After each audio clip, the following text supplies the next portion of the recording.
Yeah, also a bit disappointed to see Towers of Doom going as well. I quite like the map. It always seems to produce some interesting games to cast.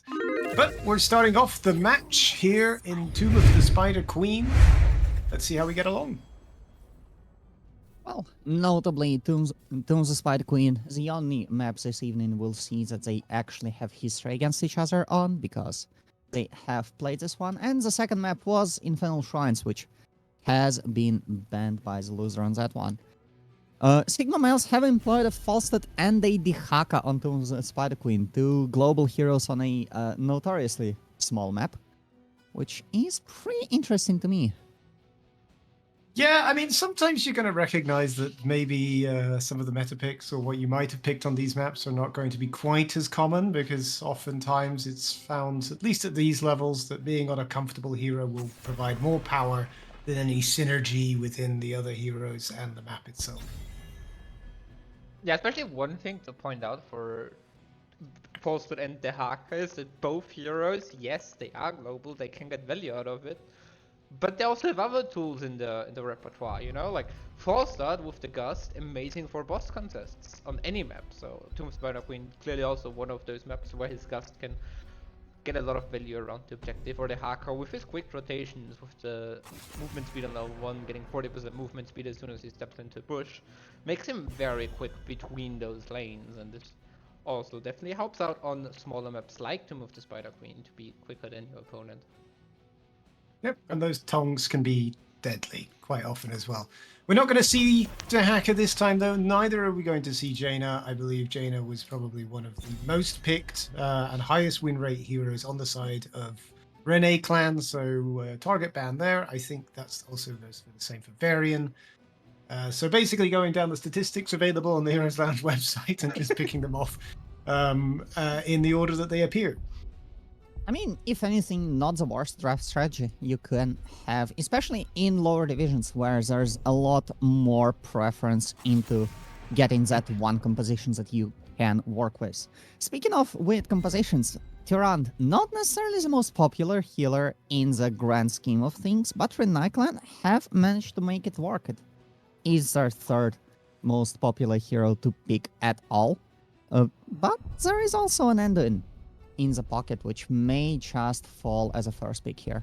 I don't know if you've looked at Renai clan as well, but have you looked at the fourth hero down the list there as well with an 80% win rate? Gaslight. Surely it won't happen on Doom, right? You never know. You never know. That's why it's so fun to cast Division 5. We'll find out. Rhaegar on Junkrat on the side of Sigma as well, which unsurprisingly I would say. Yeah, very strong heroes for the map. Junkrat provides a lot of wave clear, a lot of nice pressure around those pay points with the traps and the mines. Very annoying to deal with, and Rhaegar just with the lightning shield, one of the best healers in terms of soaking. And also both of those characters really commonly banned against the team, so just trying to secure it before the third ban is hit.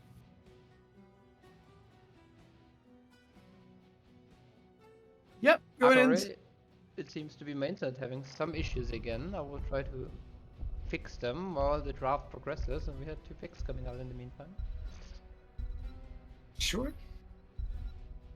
Yeah, a couple bans coming through at the moment as well. Last set of bans. What did I tell you? There we go. Oh, we could have seen it coming. Maybe we should have been more secured about it. No Gazlo this time. Looks like a strange ban, but it actually makes sense if you look down what's happened in the past.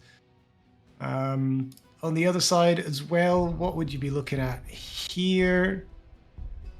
I mean you may be thinking of Tassadar as well. Like, they don't need it. I would up a tank, and Johanna is a pretty cookie cutter choice for a tank ban for a team in launch, because she's pretty simple to play and very, very effective, and therefore she's rather popular.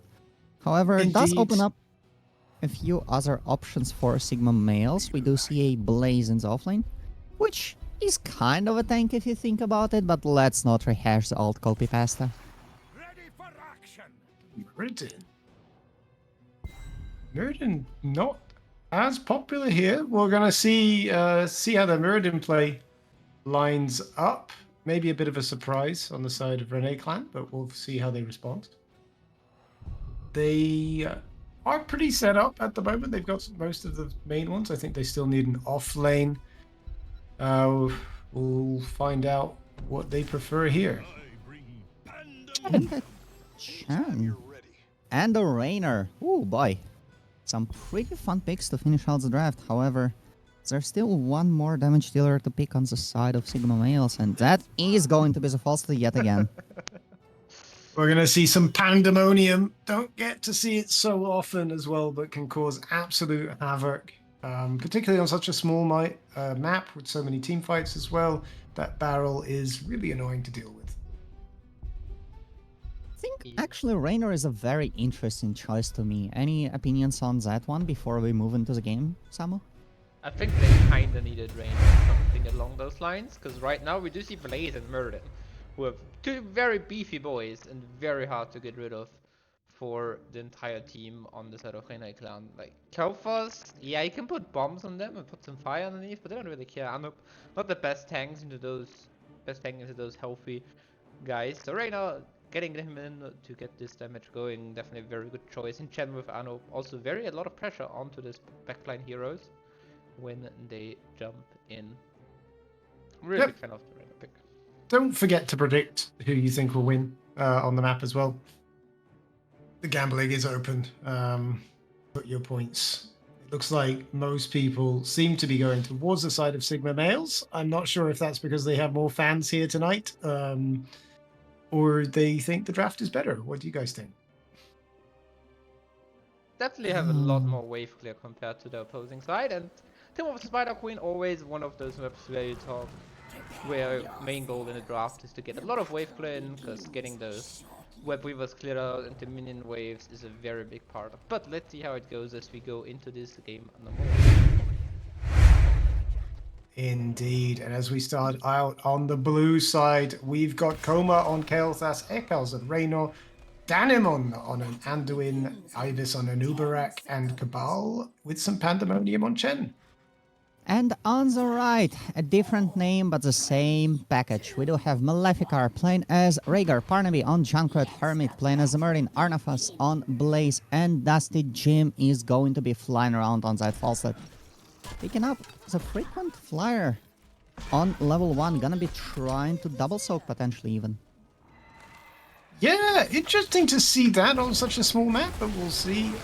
There's going to be a lot of feeling about, I would imagine, on this. Yes, they have played together, but it's only the once, and you never know on a best of 3.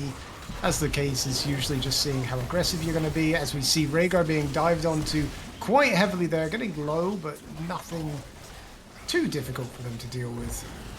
The Raynor Q unfortunately goes a little bit wide, allowing Rhaegar to escape here, but I think that is to be expected from the team on the right. I know them, and they do tend to get a little bit too bloodthirsty, and in particular Parnaby is very eager to split push whenever possible. If Renai clan can answer that and catch him out, he's actually going to fall apart rather quickly if that works out. Yeah. However, I find a lot of the times in these Division 5 games, sorry for interrupting, that, you know, if you manage to get a split push off, it can overwhelm the opposing team, as we see an Uberak taking a dangerous route and having to be pulled in. 150 health at the end of that, almost being taken out. Sorry, what were you saying?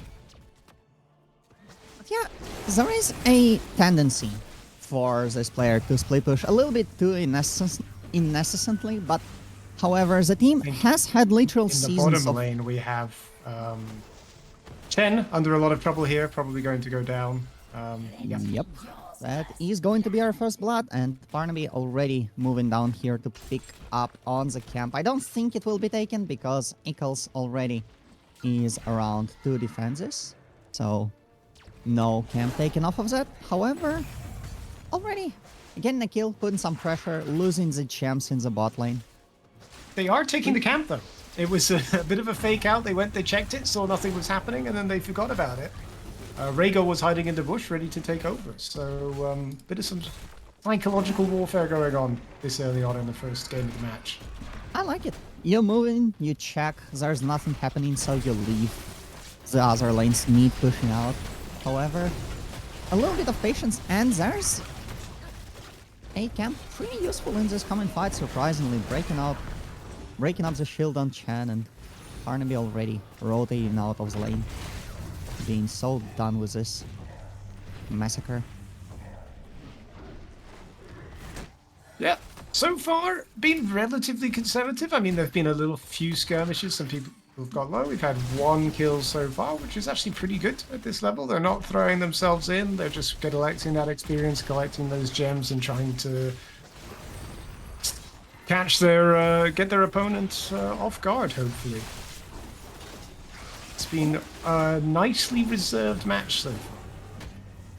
And we do see Blaze already going on to the Bruiser camp, leaving the support to pick up the Soak in the solo lane, which won't get punished too hard for. He is running out of mana, but he doesn't need to win anything. He doesn't need to win the trades. He just needs to pick up the Soak while the Blaze is picking up this Bruiser camp. And do it rather quickly.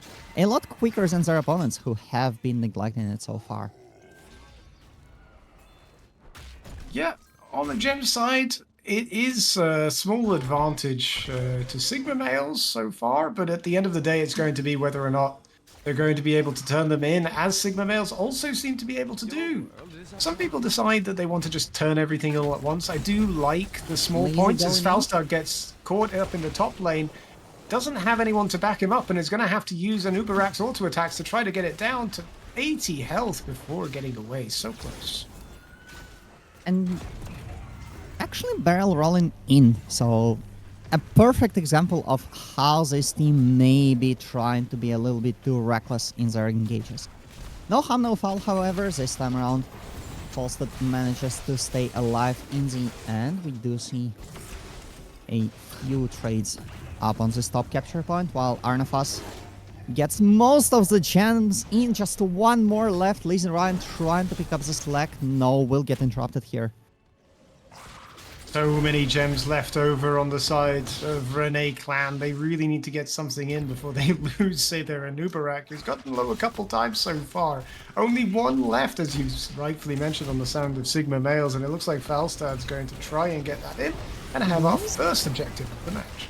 Has used Engage, and in the meantime, this fight provides an opportunity for Dusty Jim to get the last gem in. However, they will have to trade it out for the Blaze, who has unfortunately been caught out. And Yeah.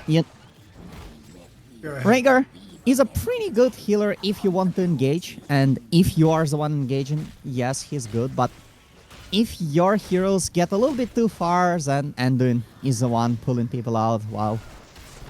That has been secured by the other team, which means that Sigma males have to be careful. Yeah, indeed. Couldn't have been a worse time to lose a hero just as the objective is coming. Thankfully, the death timers are quite short. Also, the objective is quite weak right now. So, I think getting a front wall down on the middle lane is probably about as much as you would have hoped for at the beginning of this anyway. And yeah, that puts it on 1 kill apiece so far. So, level 10 is going to come a little bit sooner for Sigma males, which is going to give them another brief window by which they can force the issue to try to get another turn in. But at the moment, it doesn't look like it's going to be a very long window. I mean, they also need to pick up enough gems to force that turning in if they want to play around this timing power spike, which is not quite possible because the teams are pretty much equal on the experience in the current moment in time. It turned out to be about 2 seconds. In the end, I was expecting something a bit higher at first, as we see the heroics coming in right now. Ooh, a Pyroblast, always a pleasure playing against this one. We do see the bunker in response from the Blaze.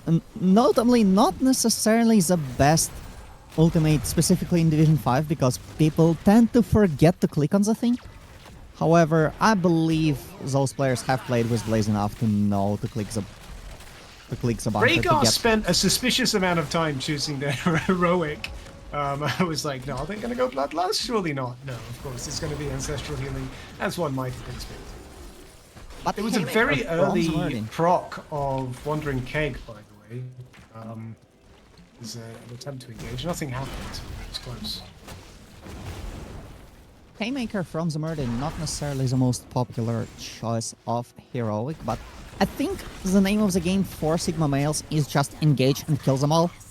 Because when they get caught out big time and will fall down. But if they manage to get those explosive engages off, with Riptile, with the Haymaker, that is going to hurt, and that is going to hurt a lot. Oh, a dive onto Junkrat there. Just about missing. Junkrat's able to get away, but a huge amount of pressure now coming into the top lane, which is where Renai Clan are going to focus their efforts for the time being. And the objective as well. Koma is going to get Haymade in, but unfortunately that does not work in the slightest because Hermit is going to get stunned and killed after the Kel'Thas gets pulled back to safety. A Pyroblast to zone of the Junkrat, and we see Renai Clan actually may be able to pick up this fort in the top lane, which is a lot more important than it first seems, because on Doom's the Spider Queen, this is the boss lane. This is the one lane where you care about those things falling down very quickly. Yeah, no, definitely. They got probably more than they begged for there. Pyroblast And now they always can feels a bit turn on the helpless. Rhaegar. Riptire trying to peel for the support, but no, the roots come off. There's an ancestral healing, but it doesn't come through in time. Another So many Haymaker gems this time. on a Nubarak right here. That would be a bad loss to have. And indeed, the Nubarak does go down, but 2 members on the side of Sigma males also fall. I didn't quite catch how many gems they had, but it looks like an overall loss of many, many gems there as they tried for the boss on Renai. You are correct. The Nubarak did drop 40-something gems on the ground here, but in trying to secure those drops, we do see Sigma males losing a little bit too many people, and unlike Renai Clan, who had the Enduin in this particular case picking up most of the gems, now holding 53 on his frail self, we do have Sigma males losing all of theirs. And that's quite a little bit of momentum, especially considering that now they get to push with the boss and the web weavers. Yeah, morally this is just going to be so hard. Things looked okay, and now you're just losing 1 and 2, and now you've lost the objective, you've lost the boss as well. There goes... There is a cocoon, which does mean another opportunity to engage Riptide to try and peel away, but no, the stuns connect perfectly. Falstad gets obliterated, and Hermit is no better for the wear. We do see 2 more kills in favor of Renai Clan, and the team in red is not feeling too great. I don't think Renai can end, right? Surely. I don't think so. The death timers are still quite short. It depends whether or not they can pick some out. I mean, Sigma males are still being very aggressive here. I would let the core be doing some of the efforts. At least the boss has gone down. It's just the objective, which is pretty weak. Still, you know, it's 3v4 now. 4v5, sorry. And the engage is coming through. Barnaby. There are tools spent on the side of Sigma males to try and peel for him, but Junkrat stays alive, and that is the most important part. Cabal now taking the brunt of the attack. A lot. Yeah, Renai Clan very smartly deciding to try to engage. We've got the pandemonium going on and tried to create some space, which it manages to do expertly well. But in the meantime, we lost 1 keep, 1.5, well, 2 forts, shall we say. That was an incredibly productive objective for Renai Clan.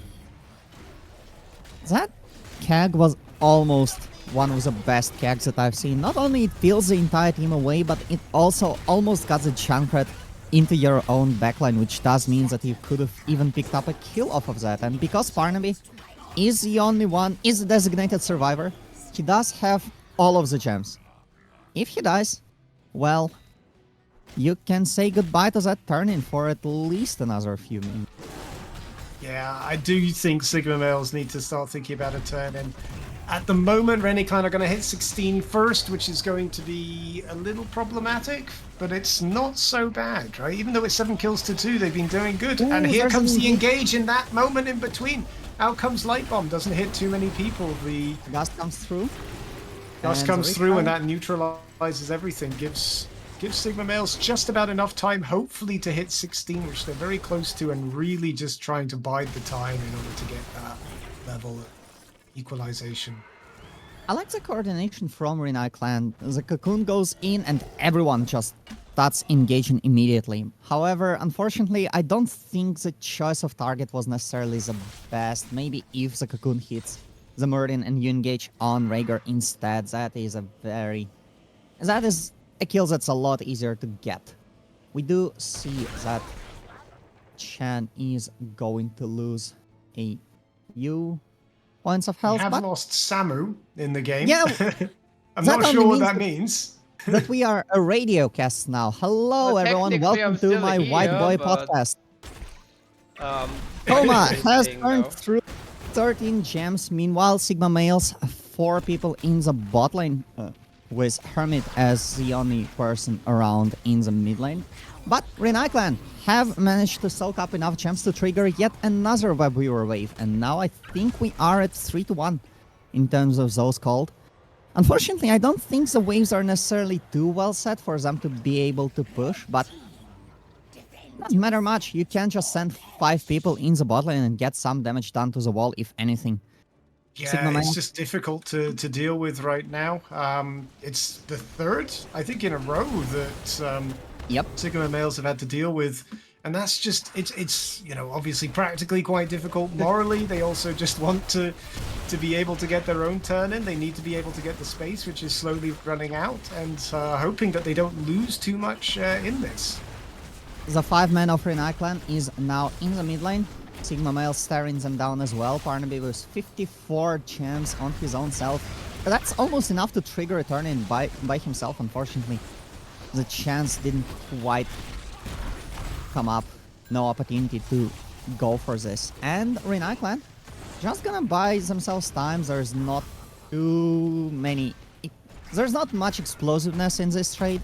However, they do benefit from it greatly because the Web Weaver in the bot lane has just managed to reach the keep. And now as Lizeran is forced to defend it, there is a chance to engage. However, doesn't quite seem to be taken. Well, that seems to have lost a lot of health somehow in clearing that wave. Going to be a bit low for the engage. Is a little bit squishy. And those catapults actually do hit for a non-zero amount of damage if you manage to get hit by those shots.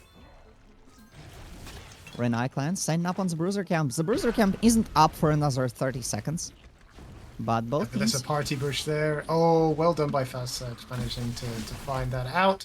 Going the safer route around is... yeah, I think it's just going to be Sigma males, right? They've got 120 gems. Half of them are on Barnaby. That's 61, Yeah. about to be 64. If this man dies, I think that's just game. Outright. Yeah, I mean, it doesn't feel like it's been one-sided, but if you look at the structures, I mean, there's only 2 structures remaining for Sigma males, while all of them are still up for Renai clan, right? It's only 7 kills to 2. It doesn't seem like that's And the bad. engage comes through on the Murden. Murden will jump out. Blaze gets stunned by the light bombs. There is an attempted save. The Gust and the bunker also used as well. Chan bails out. There comes the Riptire. The Riptire will get delayed for a bunch to allow Cabal time to drink and get the shield up. And in the end, no one dies. We do have Ancestral Healing. We do have Haymaker up still for Sigma males. And we do have Cocoon, Pyroblast, and of course the Banshee up on the left. Yeah, slight heroic advantage there for Renai clan.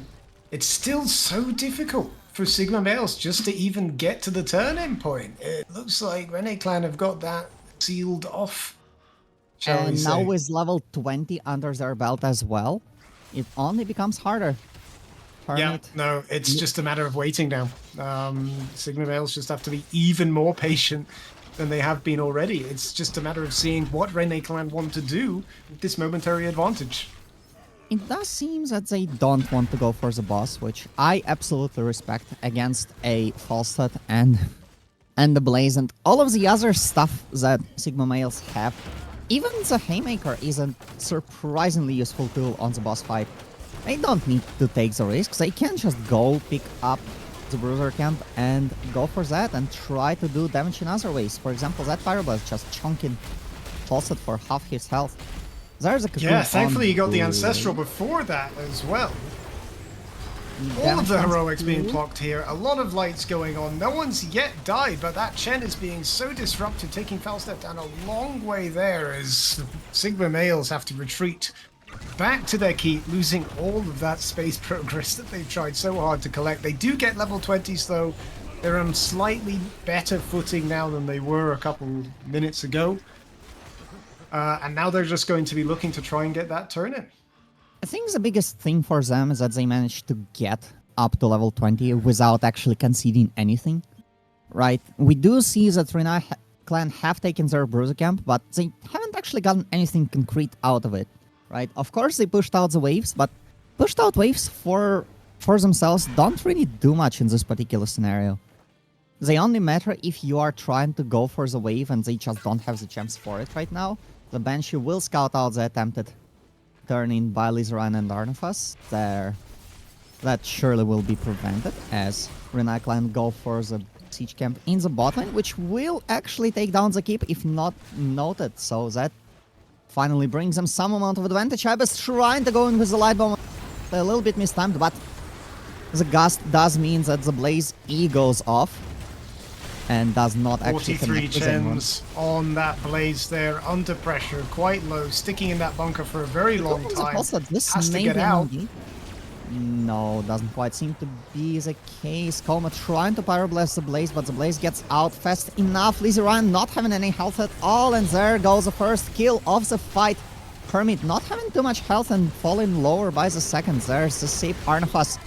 Gets pyroblasted, but the pyroblast doesn't actually connect. He's dead before then. Yeah, That that's is three three people people down to 5. It looks not so great for Sigma males on this first game. So is They that- lose yet another keep here as well, and it's just a matter of whether or not they're going to go for the core, which they do, as one might have expected. It looks like that'll be game. The level 20 resets are coming through big time for Barnaby. Unfortunately, this time around, I don't think that's quite enough. Even if it did do a number on Renai clan, everything will get healed in the end, and Renai clan managed to get the revenge for the game in the regular season. 1-0. Let's go.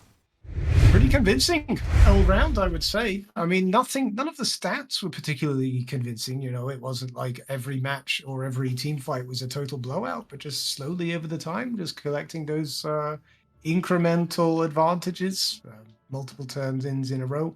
It was only the first turn-in, I think, which went to Sigma males, and then none of the others after that as well. So well done to Renai clan, winning our first game of the match. Yep, just calm, controlling. Not every fight was necessarily a blowout, but every single fight that was won by someone was won by Renai clan. Just Yeah. calm, Yeah, collected. it's also always on the map, like Tomb. It is that Renai had so much pressure in the rotation that it was very hard for Sigma males to pay in their gems. As you mentioned towards the end, Junkrat had like 80 gems. Rhaegar had, I think Glaze had like 40 gems, and then also Falstad had like 40 gems, so we had a total of 160 gems in the hands of Sigma males, which would have been like free pay-ins at that point, but they never got to it. And also a big thing was the deaths right around the second pain from the side of Sigma males, which really gave Renai clan the advantage and the opportunity to push and get a lot of value out of those web weavers. And with those forts down, it is very hard to get control of the map back and get to those pay points. Yep, we definitely saw that as well. As you talked about, Junkrat with an enormous number of gems at the end as the designated survivor, as you put it. I think Yosh also not dying, fulfilling that role of designated survivor to the very end of the match as well. Only member of the team. Someone not has to do die. it. Exactly. So, yeah, looks like with that loss, Sigma males have gone for first pick, and Renai clan have picked Battlefield of Eternity. Ooh. That's interesting because Battlefield of Eternity to me also feels like a very team fighty map, which seems to be one of the strengths of Sigma males. At least from what I've seen. But however, Renai clan have been very good at playing keep away and just not getting engaged that hard by their opponents, so maybe they are trying to hope to get those little incremental advantages that Battlefield of Eternity really is all about. I mean, you say, Sigma males were, the team fight team, shall we say? But, Renai Clan held their own there. Right? As you mentioned previously, every team fight that took place, Renai Clan seemed to have won that. So they're feeling pretty confident with their ability to go into a team fight heavy map and take the advantage there. Of course, there is an objective here as well, which is you can pick towards. There's the Artanis, which I think Let's go! pretty good here on this map. No, please. See, finally a caster that understands. God damn it. I've been waiting since season 10. I've been waiting for a co-caster that would understand. And finally, it's a master of launch himself. Yeah, exactly. That validates exactly. me. Well, maybe we get something interesting in the end. As someone put down in the chat, Chen was the MVP of the last game. You don't see that much Chen, and I'm not entirely sure why. I mean, in that last map, so disruptive, able to track down many of those low health heroes, driving into the back line, causing huge amounts of pandemonium, as I've said multiple times. Really great pick in the end. I mean, really, in lower divisions, it usually comes down to simplicity of play. Chen does require a non-zero amount of mental upkeep just to figure out when you can engage, when you can't engage. You do need to perfect the stance of going in and going out, unlike, say, Artanis, who can just go in and stay in, and that's how he wins. I feel like the main issue of Chen in 90% of the games is that he just lacks wave clear. We've seen it a lot of times on bigger maps where wave clear is more important, or where you get pressured by a camp or something like that. That Chen really struggles and always needs the help from his teammates to defend those camps or to double soak is also kind of very hard as Chen. This is where the meta solo laners really get the edge over Chen, like Blaze, Leoric, Dehaka. They're just Yeah. so much faster in terms of double soaking and wave clear. It is I guess quite on painful such as a Chen. So on such a small map, you get the advantage that it's very easy for people to come and help you, I suppose.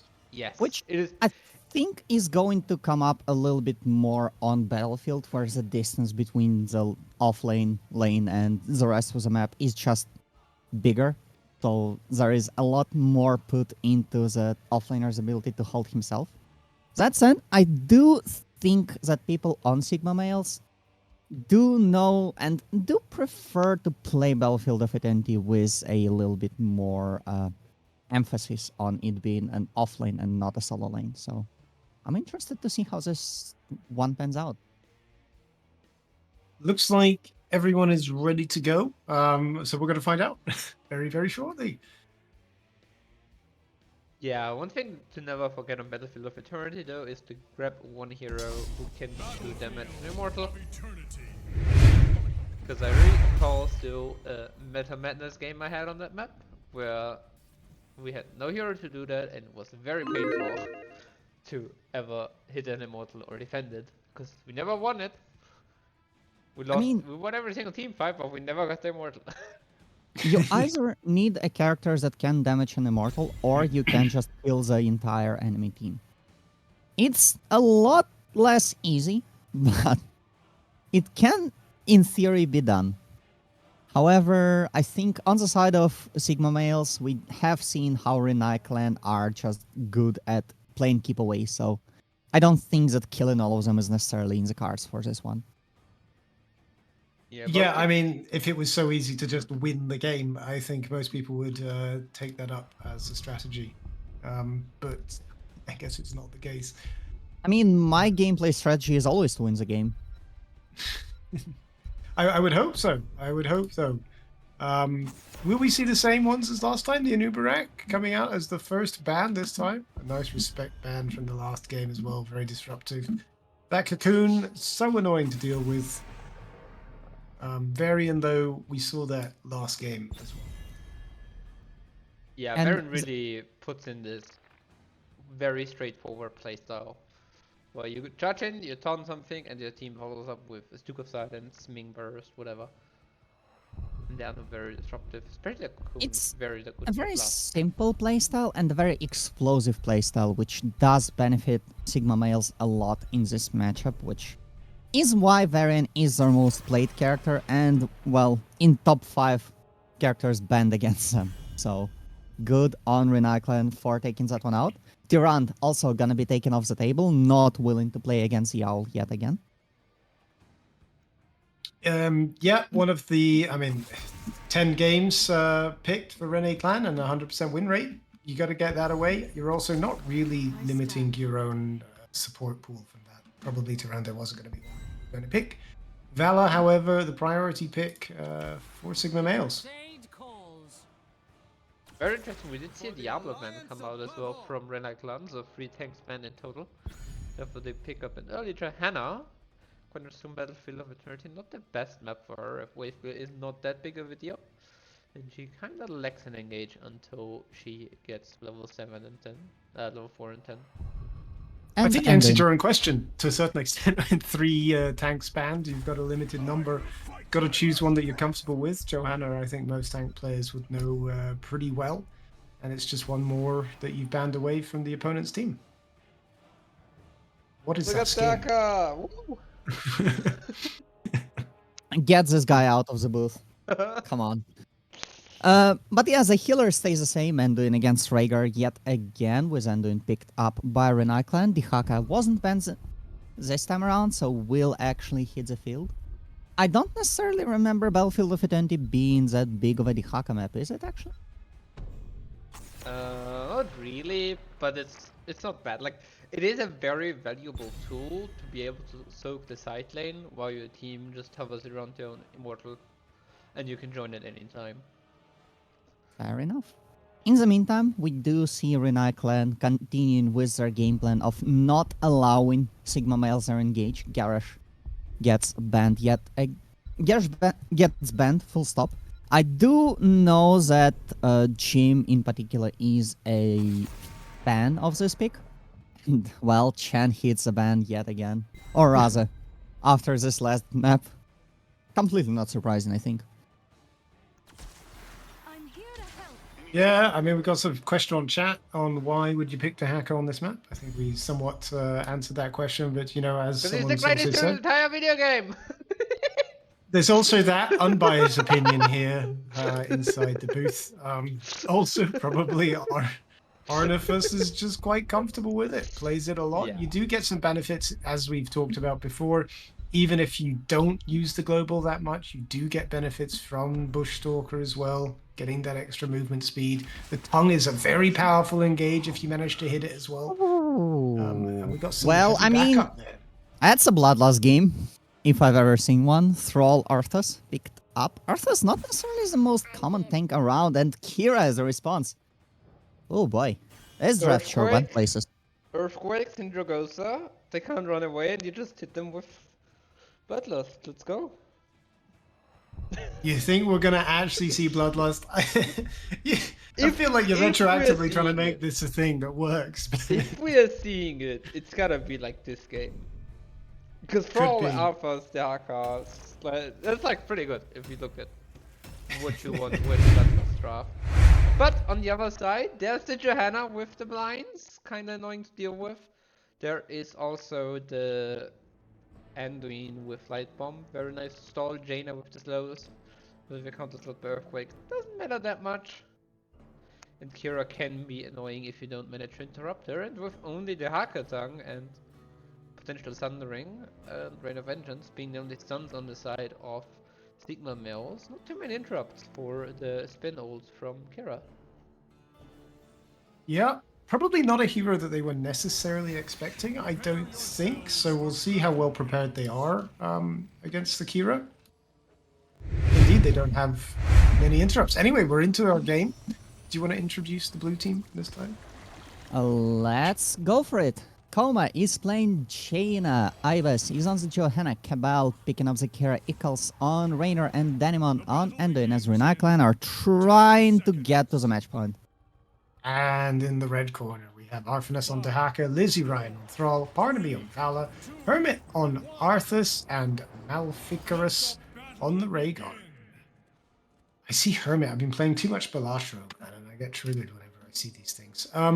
Good. So we're I can off. assure you that this nickname predates the game for a I am while. sure it does. I'm absolutely sure it does. Anyway, both teams playing quite passively, just hiding in bushes or turning around in circles in the lane.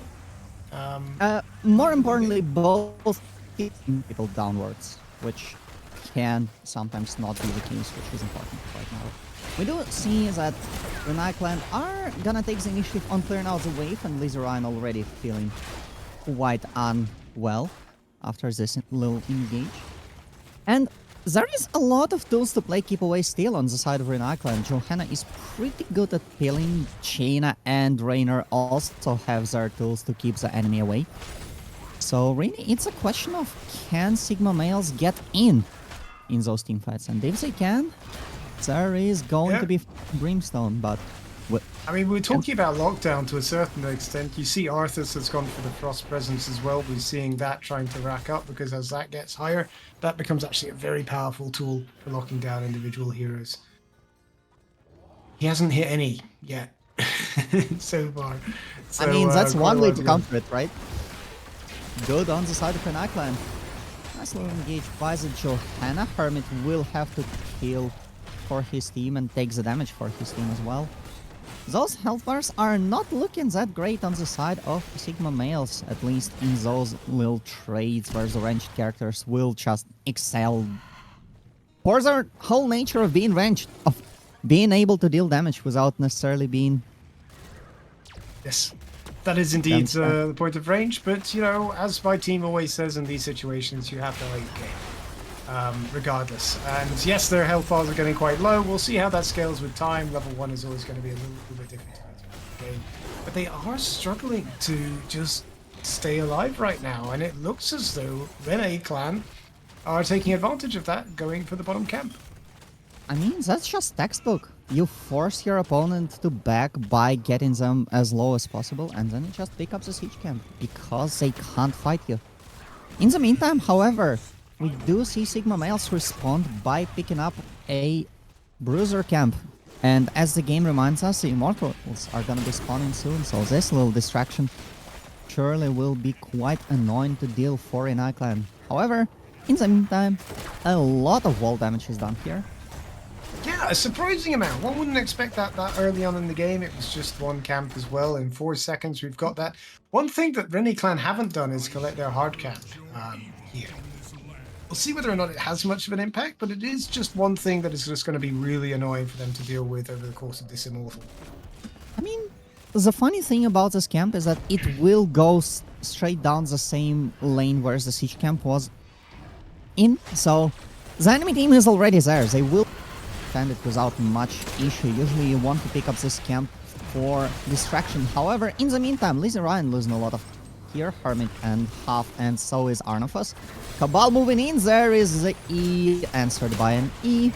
A nice little valuable trade. Lizzie Ryan is going to try and trade, but will only lose his life in the process. This is not a good deal.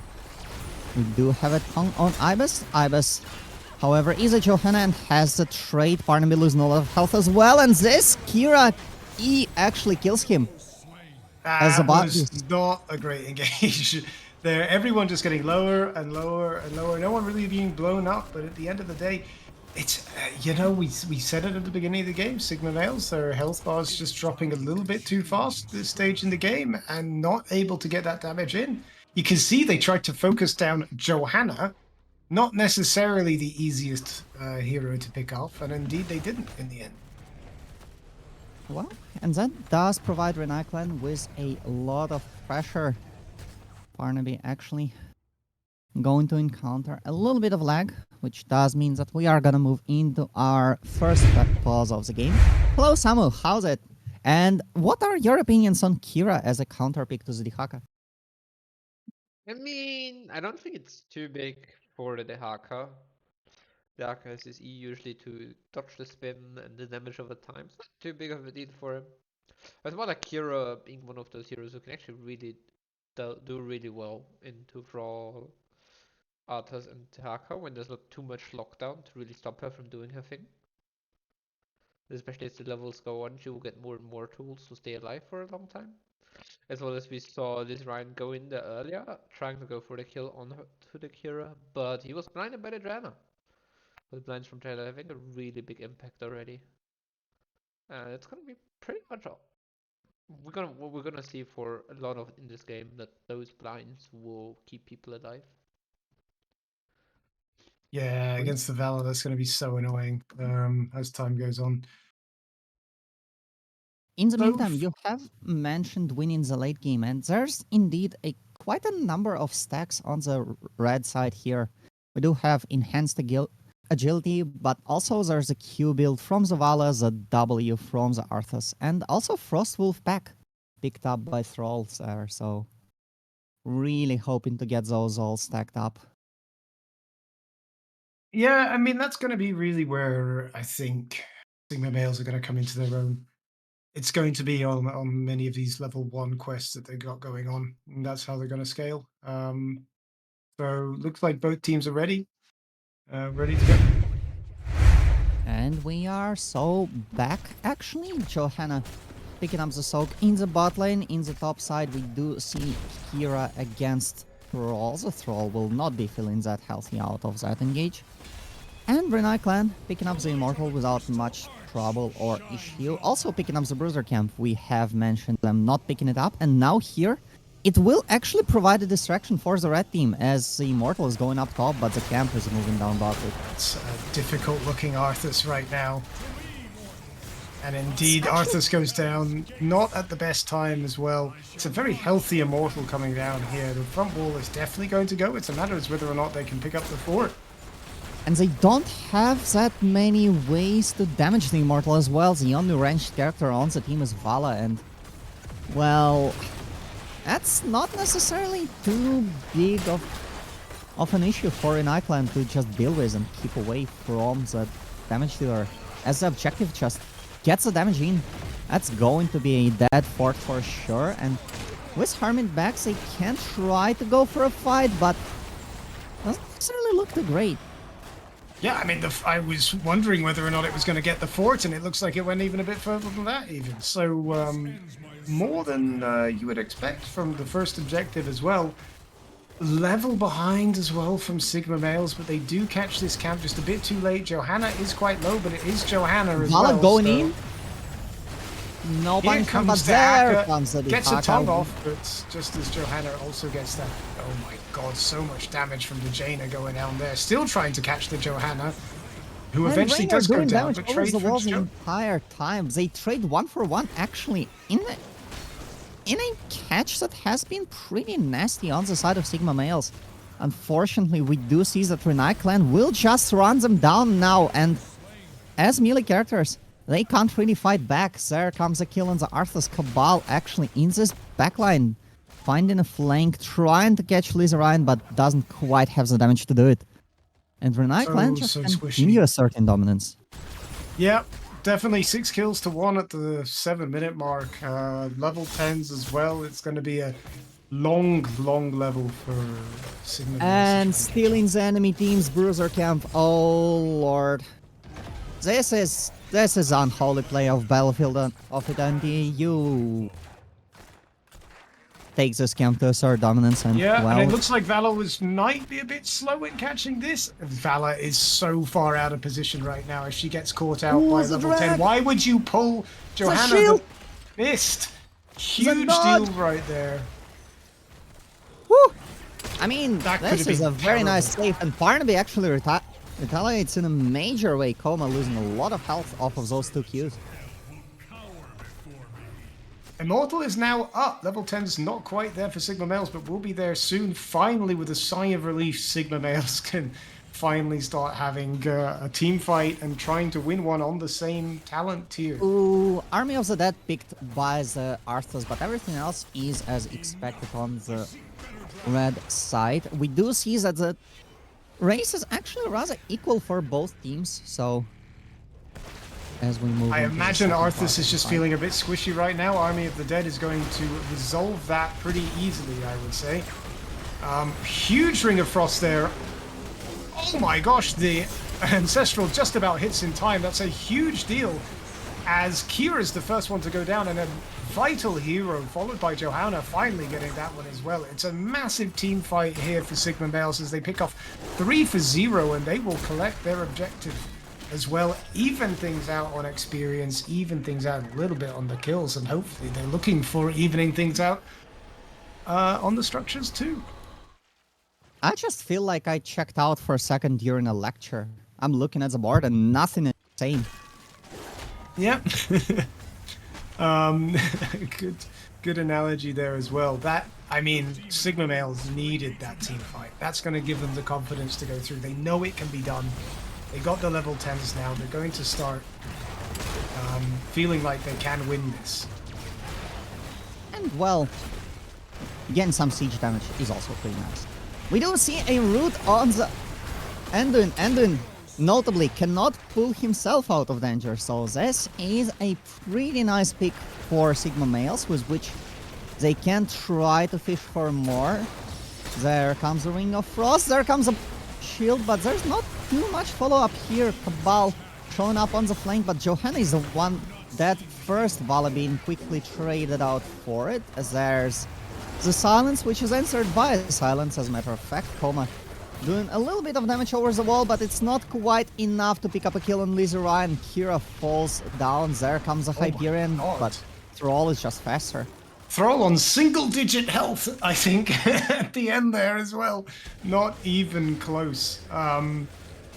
Chaotic fight, I would say. Not the cleanest that we've seen. Both teams could have gone either way in the end. It was slightly advantageous for Sigma Males there, I think. What was it, 2 for 1 or something like that? I mean, it's really the Anduin pick in the start that really decides this whole thing. Without Anduin, you have no way to save Kira once she goes a little bit too far forward, and here it proves to be the difference between life and death.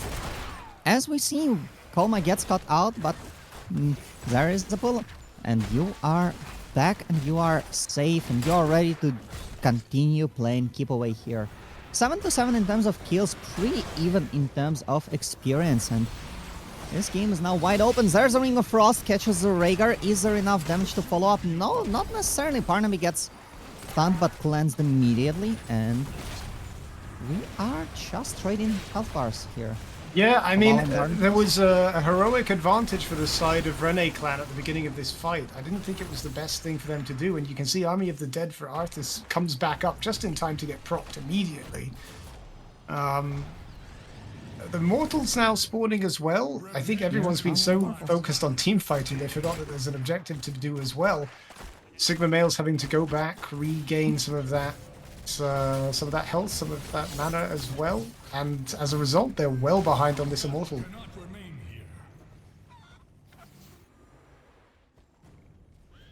Does seem as Yosh is having some small issues with his internet. That's fine. It looks like everyone's having some issues with the internet as well. It looks like he's coming back now shortly.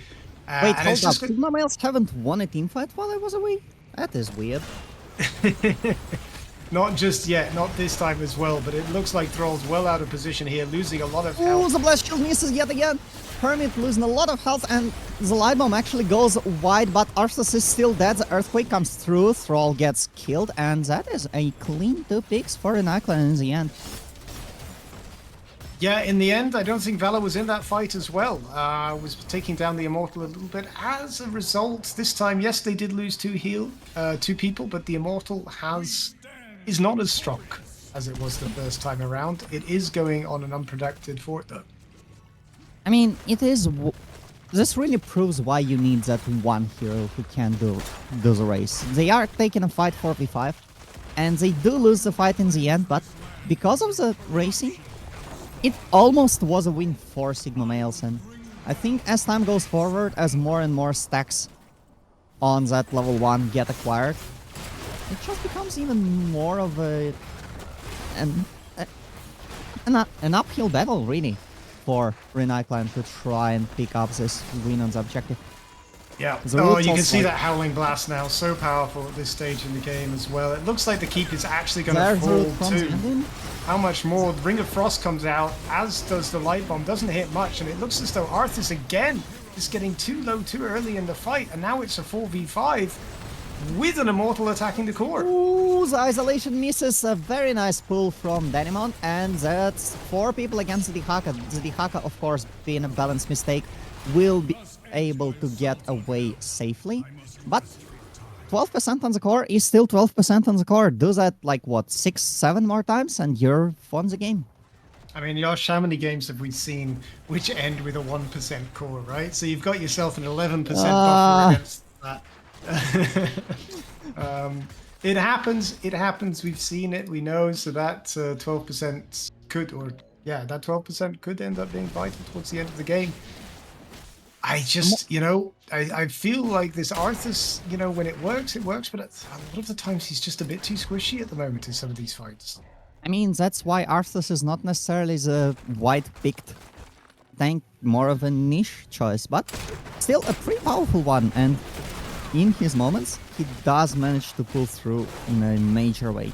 Looks like Sigma Male's trying to get some damage on the bottom fort. It has called all of the Renai clan back, and it looks like here comes the somehow... catch on the Dihaka. Dihaka uses an E, Gets but out. Kermit is the one out of position now. There comes the W from hugely out of Johannes position there. here. It looks like that health bar is going to get quite low yet again. It's just a rough day in the office for Arthas here at the moment. 6 kills so far in the last 15 minutes. He spent a non-negligible portion of the game waiting for him to respawn. And it's just going to have to be a good engage.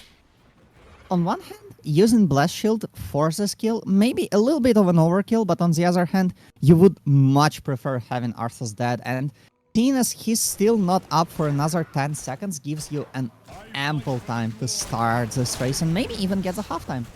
Yeah, you're almost certainly going to get the halftime here, trying to deal with the camp instead on the side of Sigma Males.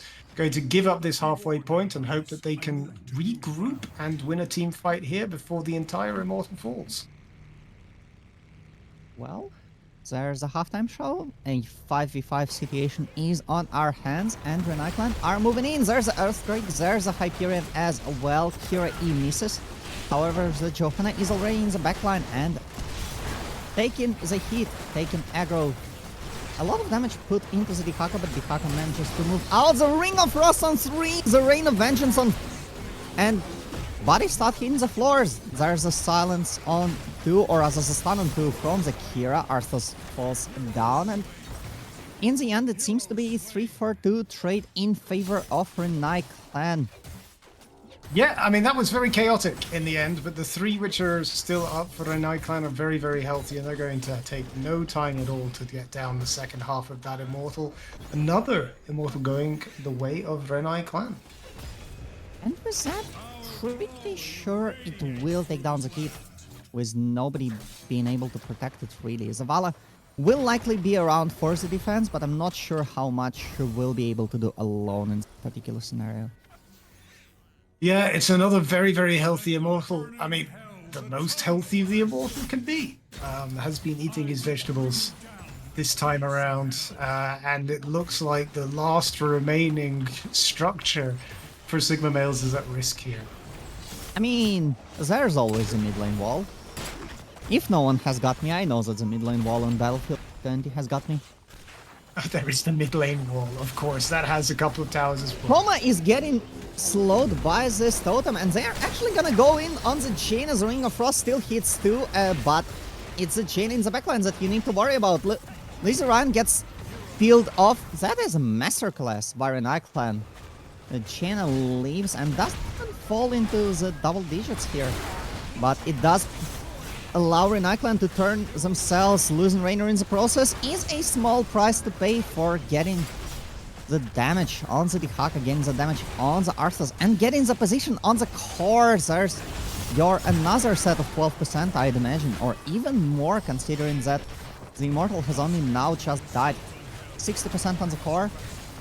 It's going to be very, very close here. That 12% could indeed be vital at the end as the Kira gets very, very low alongside the Rhaegar as well. It's very, very close. 15% Here on the core. The Winions as well.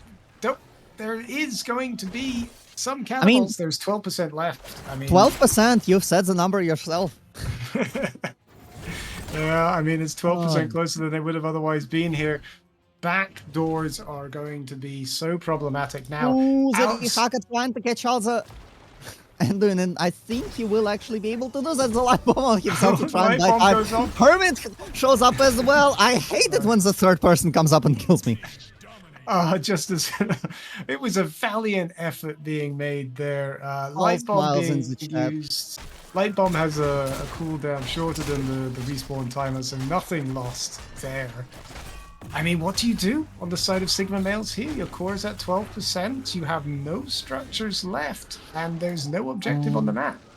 I mean, you probably send one person to defend against this catapult, because I've seen games lost to a single catapult. and Yeah, that I mean, here comes the never feels catapult. fun. As well, they're trying to collect everything they can. They've gone for the enemy's hard camp. They're going for the easy camps as well. Valor's gone back to get rid of those pesky catapults as well. Here comes the Immortal, just as everyone respawns. I mean, if anything, that's also kind of textbook. You don't really have that many ways to play here. You are ahead, but you can't finish the game. You just take everything off the map.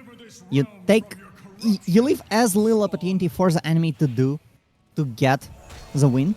And now you just force a fight, because if you've lost the fight, you've lost the game already, but not forcing this fight only results in the enemy team Thrall is way trying out of position here. Has to proc Earthquake very, very early. This is disastrous. If they cannot save Thrall, this could be the game.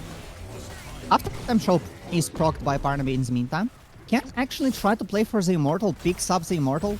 I think if you lose the Thrall, it's not game over yet, as long as the Immortal is dead, and the Immortal is falling down a lot quicker than Renai clan can force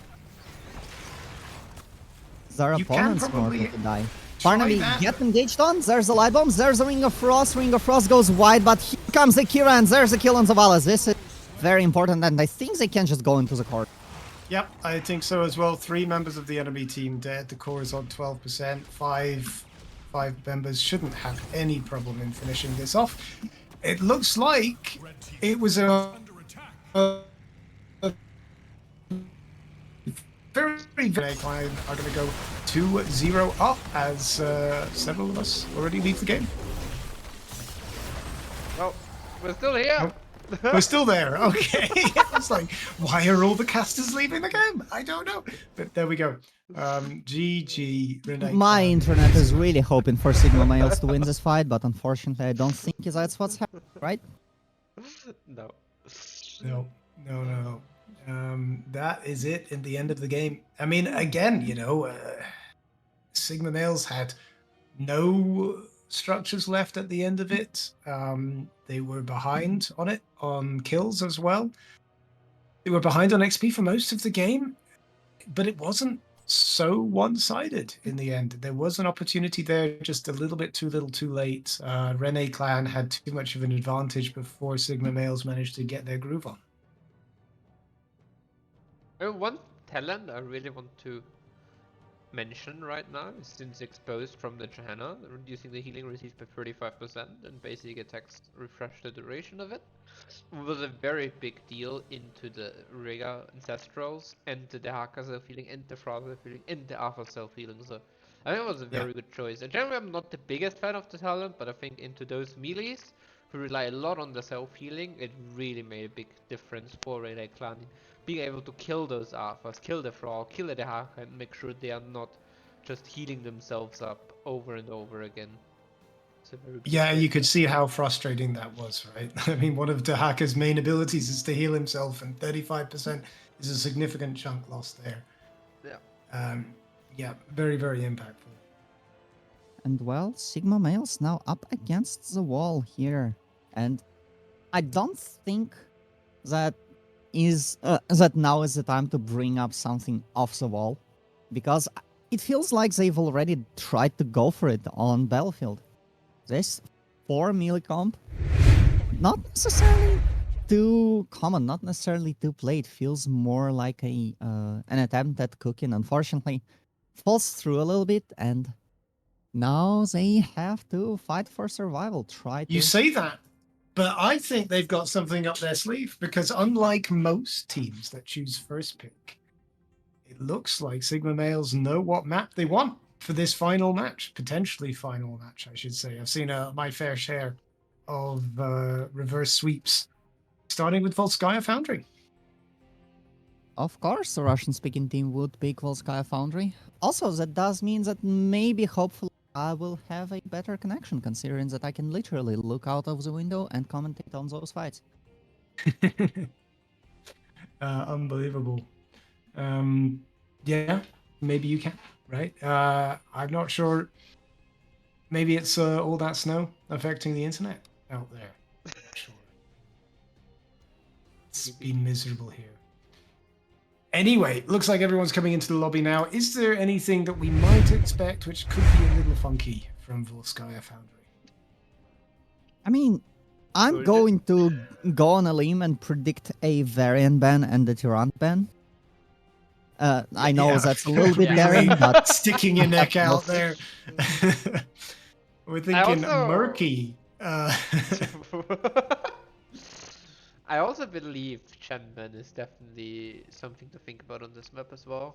Because it's a very teamfight heavy map, so Chen again shows very strong value here. Yeah. Someone's suggesting that they hope for a Cho'Gall. I'm always up for a Cho'Gall. The problem with Cho'Gall is that Oh, it just God. seems to rarely work. please as no. much as I want it to. What happens if can Cho'Gall go in the Yes. machine thing? Yes. Cho Does it take goes up- in and Gal still has abilities.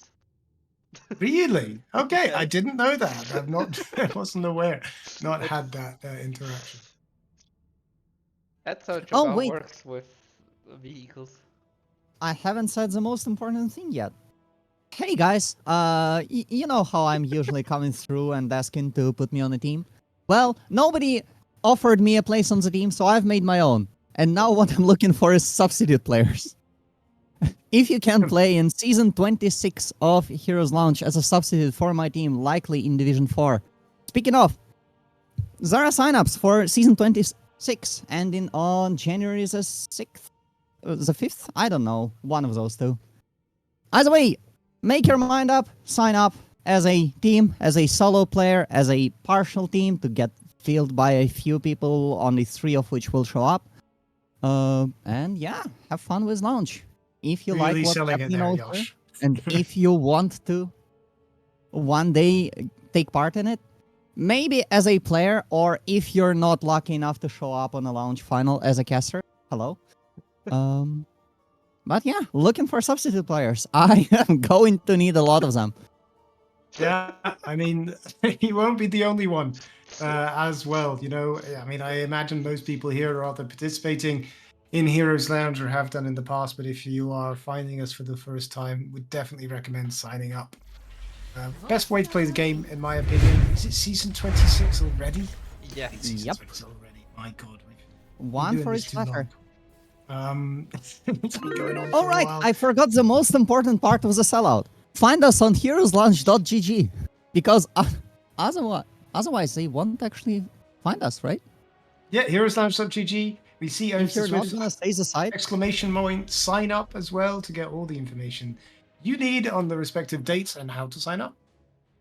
and who knows, maybe one day we will be doing some random chatter about how you can sign up for the next season of launch while you are going into the draft for a map that's potentially a final map of this final. But the hack already be. banned out. The hacker being banned out immediately was one of the more impactful heroes from the last match as well. I don't think we'll be seeing the Arthur's ban this time around. Cats are eligible to sign up. It's not. We're going to have like an Airbud type of scenario, I imagine. If you can get your cat to play Heroes of the Storm, then we absolutely will accept. Cat might actually be better than me, to be honest, as well. So we're looking forward to that. Anubarak banned out first, not surprising. There goes the Varian, as we've seen every game so far. Yeah, I'm very surprised about the Dehaka ban because I think Volskaya is really the one map which limits the Dehaka a lot compared to all the other ones. Because there's so few bushes and the conveyor belts. As someone who plays a lot of Dehaka, I would never pick him on Volskaya. I mean, he also thinks that the Haka is the best hero in the game. Hold up, that's not a Tyrande. Wow. I imagine Tyranda's going to be picked up. I mean, Jaina was so annoying. I mean, some of the Rings of Frost missed everything. But, you know, at the end of the day, when they hit hard. I think it's not really what the character brings. Sorry, it's not really if the character hits the things, it's more what the character represents. And Jane is just so good at the whole keep away thing by slowing and even rooting after 16. They can't really find a way in, it seems. It looks like there's going to be a few comfort picks coming out for Sigma males as well. They're fine with the Anduin and the Diablo. They love playing those. It looks like they're maybe not going to go for anything too crazy here. You know, It looks like they're just going to go comfort. I am actually going to say that them getting Anduin is huge. Because you've seen this team. They are going in. And if they are not capable of going in, then going in and killing people, then they die.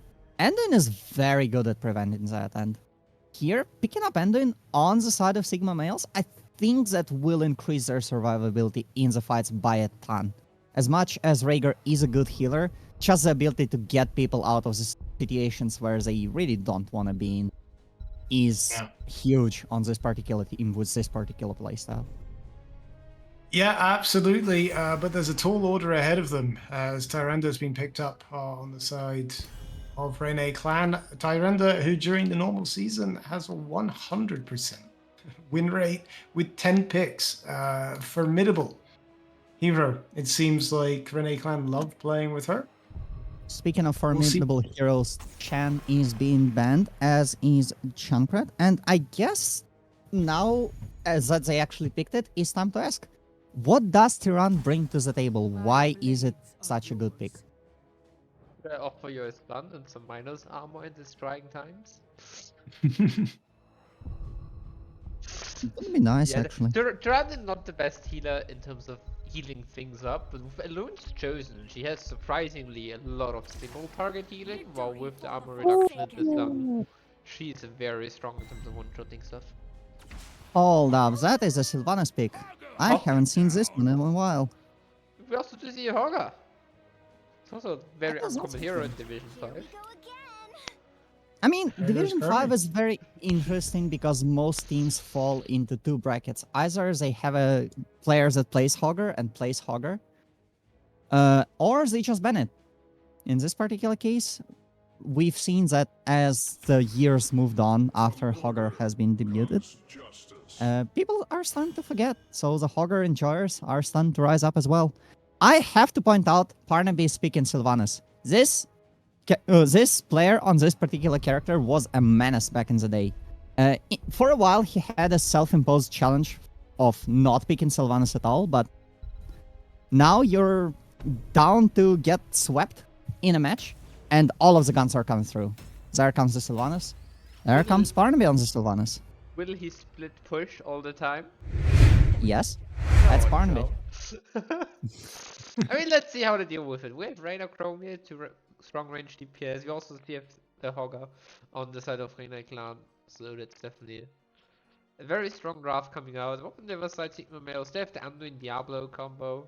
Also Sonya, who likes to go in aggressively. And Tassado, who can provide a lot of burst damage, especially into those squishier heroes who are not Johanna. For the side and can provide a little bit of feel on his own as well with the black. And all necessary. Alright, then let's go into this potential last game of the series.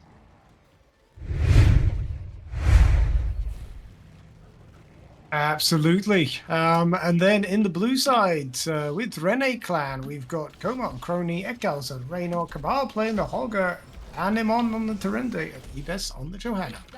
And on the right, Hermit is picking Diablo, Maleficarius is on the Anduin, Arnafas picking up the Sonya, Lizzie Ryan in as the Tafstar, and Parnaby getting to play the Sylvanas yet again.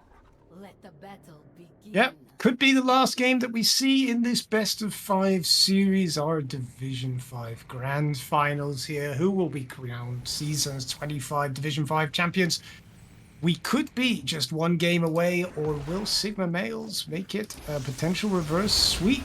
First time that they will have to win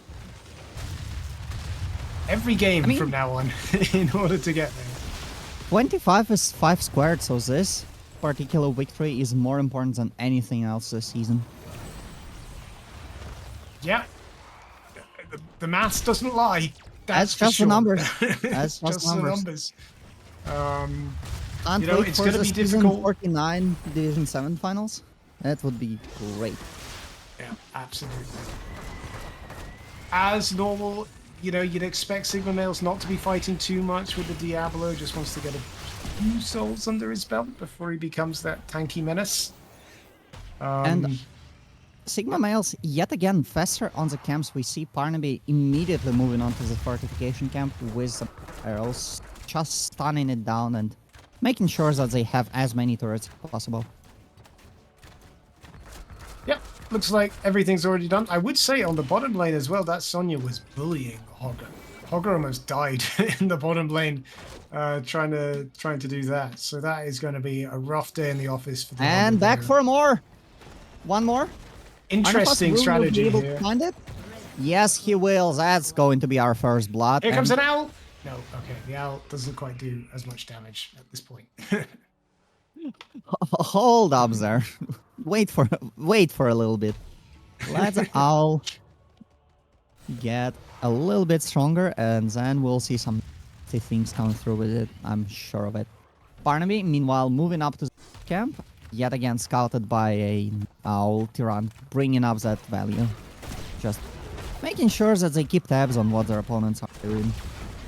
Always helps to Yeah, get a little always bit be of a throwing better those idea. owls out. The information's going to be very, very valuable there. I mean, In they've the been doing meantime- well with their camps. The turret already used by Renai clan in the bot lane here. I think Raynor got a little bit caught out by the Diablo.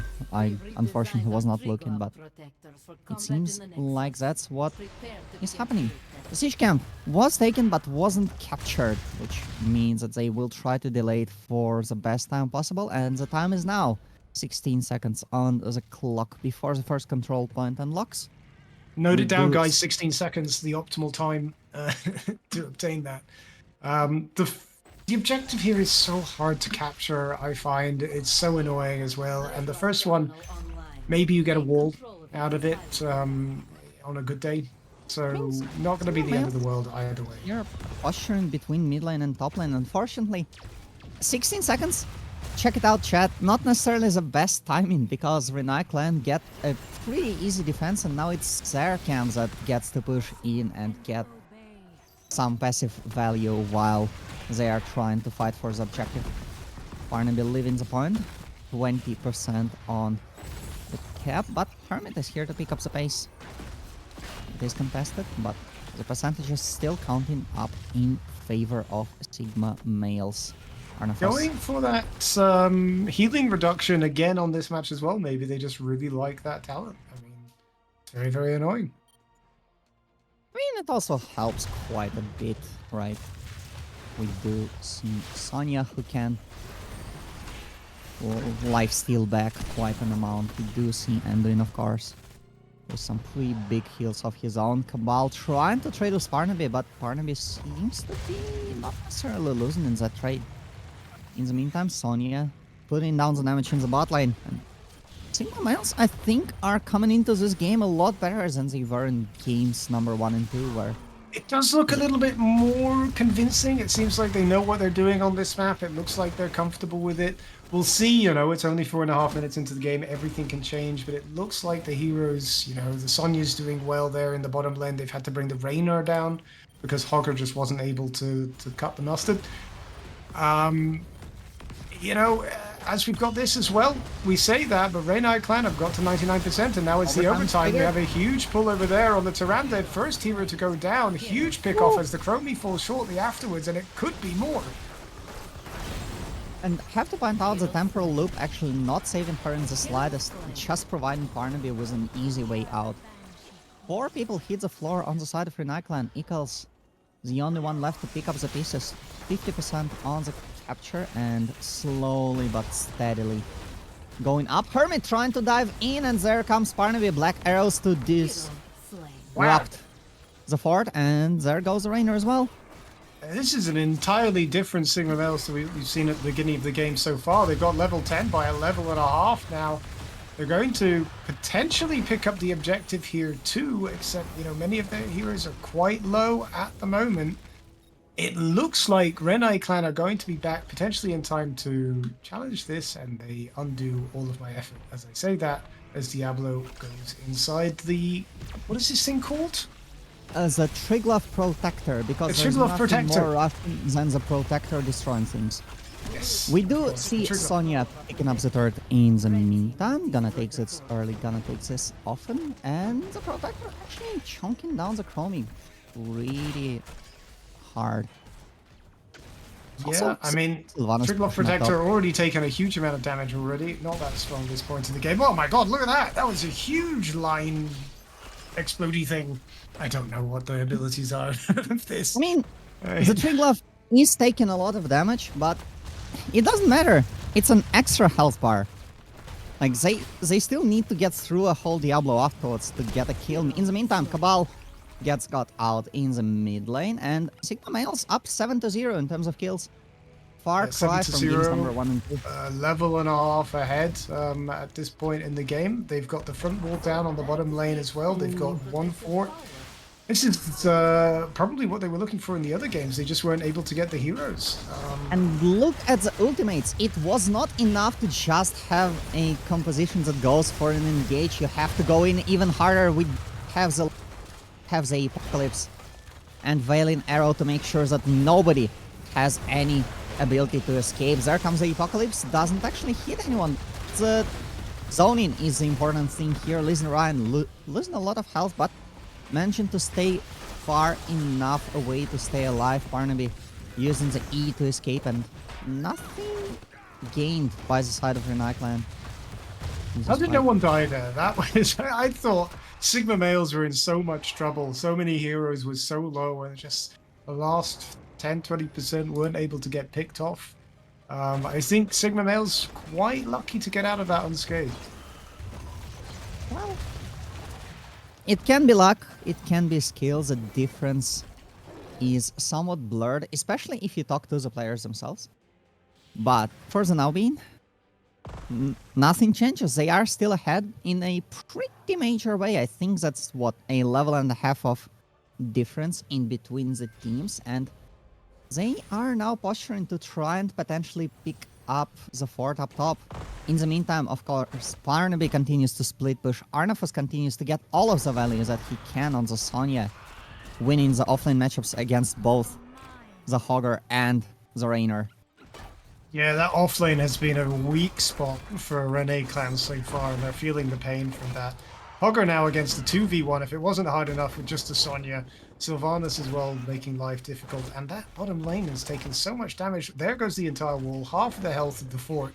There's not even been an objective down there. It's just been a very, very, very difficult time on that bottom lane. And an invade from Renai clan. This can make or break the game right here. They can get a lot of utility out of it, but if it falls through, it falls. Gonna get temper back in, but there comes Endwin with a save. Barnaby on a flank, disrupting the entire backline here. Look at the stacks, look at Barnaby continuing to stay alive and just buying time for his teammates to get out, and so far does seem to be good, but Tasser gets caught out. That's a death. However, Arnafas with a leap manages to pick up 2 in response. Ibis all not having the trait anymore, and here come the bodies. They hit all of the floors possible on this map. Danimon being the last survivor, but not for much longer. I don't understand this game anymore. Honestly, I was like, you know what, that's it, Sigma Bells. I mean, how did everyone survive from that? Barnaby managed to survive on low health. That Diablo, okay, he comes back in like 4 seconds, but he was on about 5% health for the eternity of that fight. And just like that, bottom lane goes, there goes the fort, there goes the keep wall. I mean, I'm pretty sure that Barnaby spent more time playing Sylvanas than I spent casting Heroes Lounge. I've casted an amount of games in Heroes Lounge. And it shows, right? Like, you know, those pulls as well, saving heroes on the last health as well. I mean, they did pull Diablo away just for him to charge back in and A say, no, I perfect- want more. But A perfect yeah. amount of juggling aggros. That's the things that Sigma males are really great at. Just trying to go engage, trying to go balls to the wall and just getting people down. Barnaby on the flank, in his preferred position, always on the flank, trying to split push, but showing up in the teamfight and just making sure that the entire backline is not focusing anyone in the front. They are all looking at the Sylvanas, and the Sylvanas manages to get in, manages to get out, and once you get the health back, you can just go back in and pick up all of the spoils while Hermit does lose a lot of health, but doesn't lose the life. Yeah, I mean, it's just going to be difficult from now. You know, Diablo's up to speed. He's got, I mean, look how many little lines are on that health bar already at 11 minutes into the That's game. like at least 3. It's at least 3. You are technically correct. The best type of correct, of course. And I don't know if you caught that, but Sylvanas as well was taking the healing camp while everyone else was in the bottom lane. A huge engage going down. Well, huge engage. Well, we have the... I mean, that circle is pretty big, I'll give you that.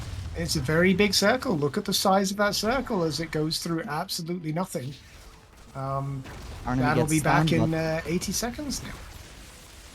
And the other thing is this Tester Diablo combo, which is doing a lot in making sure that Renai clan are uncomfortable with trying to engage, because as soon as they overstep, here comes the wall, here comes the Diablo slam, and now you are the one taking all of the engage on yourself instead of, you know, trying to go in and actually hitting any target. So thanks for going in. Now you are the one being dead.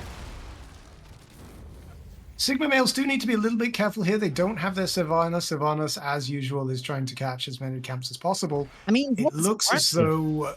though Renai clan do sense this as the gauge goes down. All of the buttons hit through. There's a silence. There's a Barnaby going in, killing.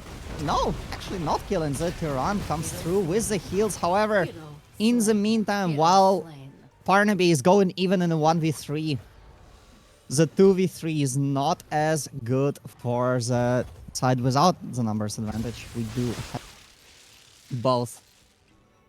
I mean, this is rough, right? I mean, you know, Sigma males are actually on their way to level 20, and Renai clan just got their 16 talents. It's gonna be a tough uphill battle for Renai clan to win this and to win the match here and now. Like, it really is a... Barnaby really is playing the wedge that just splits the fight in two, and yes, sure, he may not be able to get any picks on his own, but he is distracting 3 people. That's 3 people that are not fighting against the 4 of you. And you know what? Winning a 4v2 is actually pretty easy. So... Is it? Yeah, it's very, very easy. Just Do it need all to the time. buy that little bit of time, and Sylvanas with all of her mobility, all of her zipping, dashing around, the silence, the damage she can put out, also keeping your opponent on their toes, and not just focusing on killing the Sylvanas, but also focusing on trying to save yourself. I mean, Sigma yeah, this males is the are power playing of this game. comfort picks that we're seeing right now. I mean, the match certainly isn't over, but we do have level 20s for Sigma Male and the Trigloff attacker at this point. Not protecting anything, it seems, as we go down into the top lane, looking for more here. As, you know, with level 20, you'd expect Sigma Males to capitalize. I mean, you don't really need to capitalize much. I think as long as you're posturing in the top lane and having everyone distracted by the top lane protector, you can just have Barnaby soaking up in the other lanes. You can have Barnaby split pushing, as he always does, but here comes the engage. Eagles losing a lot of health, but unfortunately, the overpower will save him from the leap, which would have been certain death. Another wall gets Ibis in a bad position, and here comes the first death. Cabal gets silenced, so does the Rainer. Rainer gets overpowered back again. Eagles not feeling too healthy, and is traded for the Diablo. However, it's still a winning trade for Sigma males, because the Diablo... It is. Diablo's already back with fewer lines on his health bar, but he is back. I mean, that's still at least 3 lines. I don't know what to say. It is basically the same amount of health as before. Kamal gets rooted, and here comes the wall. Look at how hard it stops the backline from being able to get in. Barnaby on the flank yet again. There's a bonk, and Tyrant gets killed. I think they can end with this.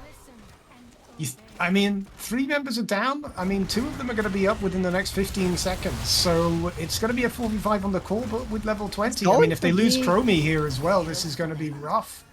Johanna's not going to be doing too much. There goes the first keep down. Now the core is vulnerable. But Will of the Forsaken will just cleanse the loop away, not that they had any follow-up. There's the light bombs, there's the blink, everything misses, but they don't really need to hit to win this game because the number advantage is so huge. Cabal on half health. Eagle's not feeling too healthy either. Barnaby actually falling quite low, but will move back, will be safe. Meanwhile, Raynor gets killed. Cabal trying to stun, trying to pick up at least a singular kill. Sonya still alive, still being able to save itself. Barnaby comes through with the Black Arrows on the mid lane as well. This guy keeps on split pushing even if the team kills the core.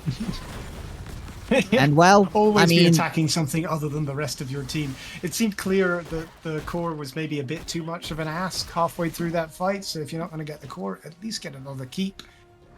It's going to be equalized, and there's going to be a sigh of relief from Renai clan as they're finally going to be on a talent tier equal, but they've lost so much at this point. Is it going to be too little too late?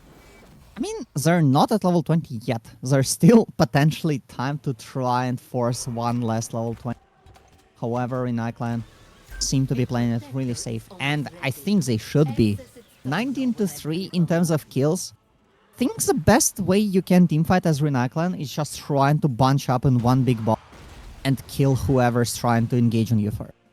I mean, this is an entirely different game that we're seeing from Sigma Males. They've turned on in this match. If I showed you just this match, you would have thought this is going to be a 3-0 sweep to Sigma Males. Not that they're on their last life here. I've mentioned it before.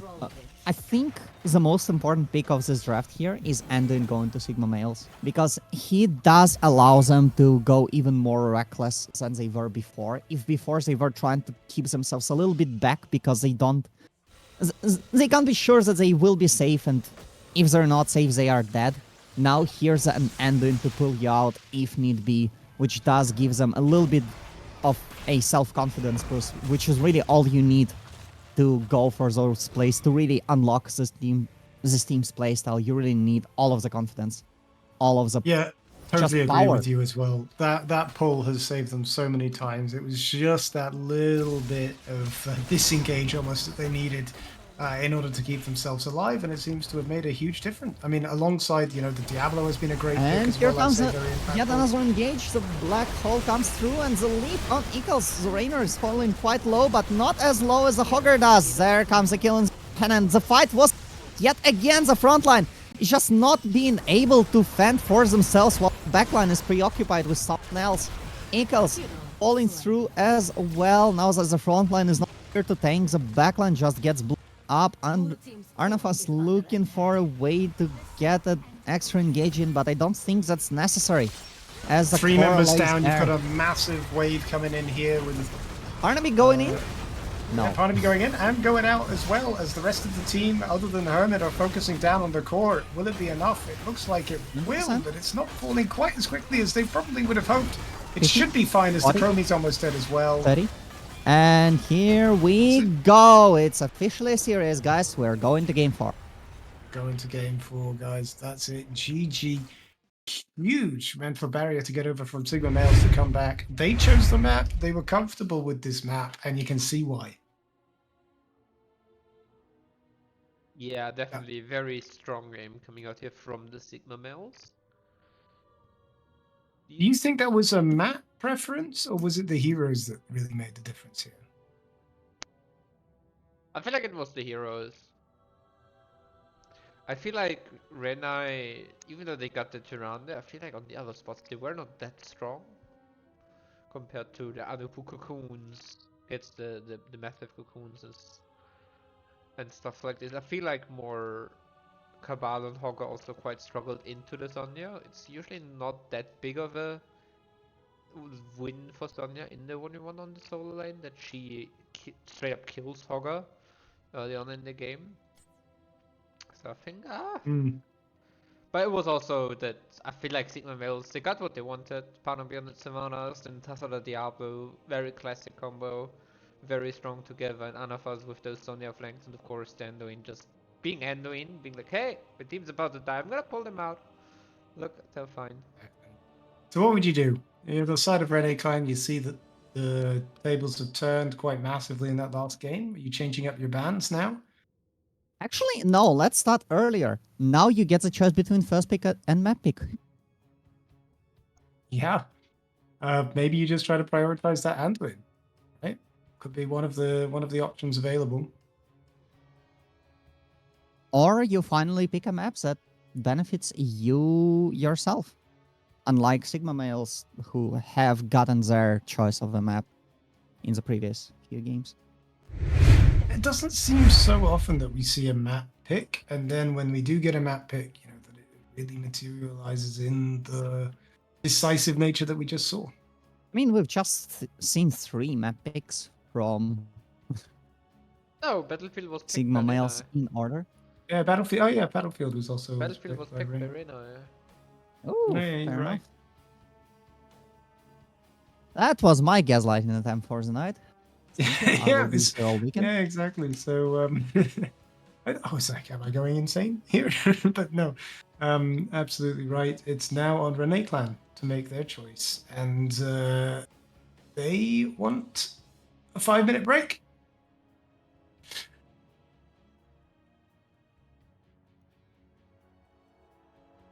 Wait, that does mean we need to talk for 5 minutes, right?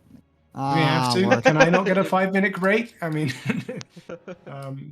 it looks like Renai Clan want to switch out a couple of players, get some substitutes on. I mean, I think They that's have a not bigger too bad roster, no? of a choice, right? You do have extra people. Extra people not just doesn't just mean new hero pools, but it also means that they have had time to, well, look at the game without necessarily listening to the comps, because the teams have been convening in the match lounges in the Discord. That's just how we do things in Heroes Lounge.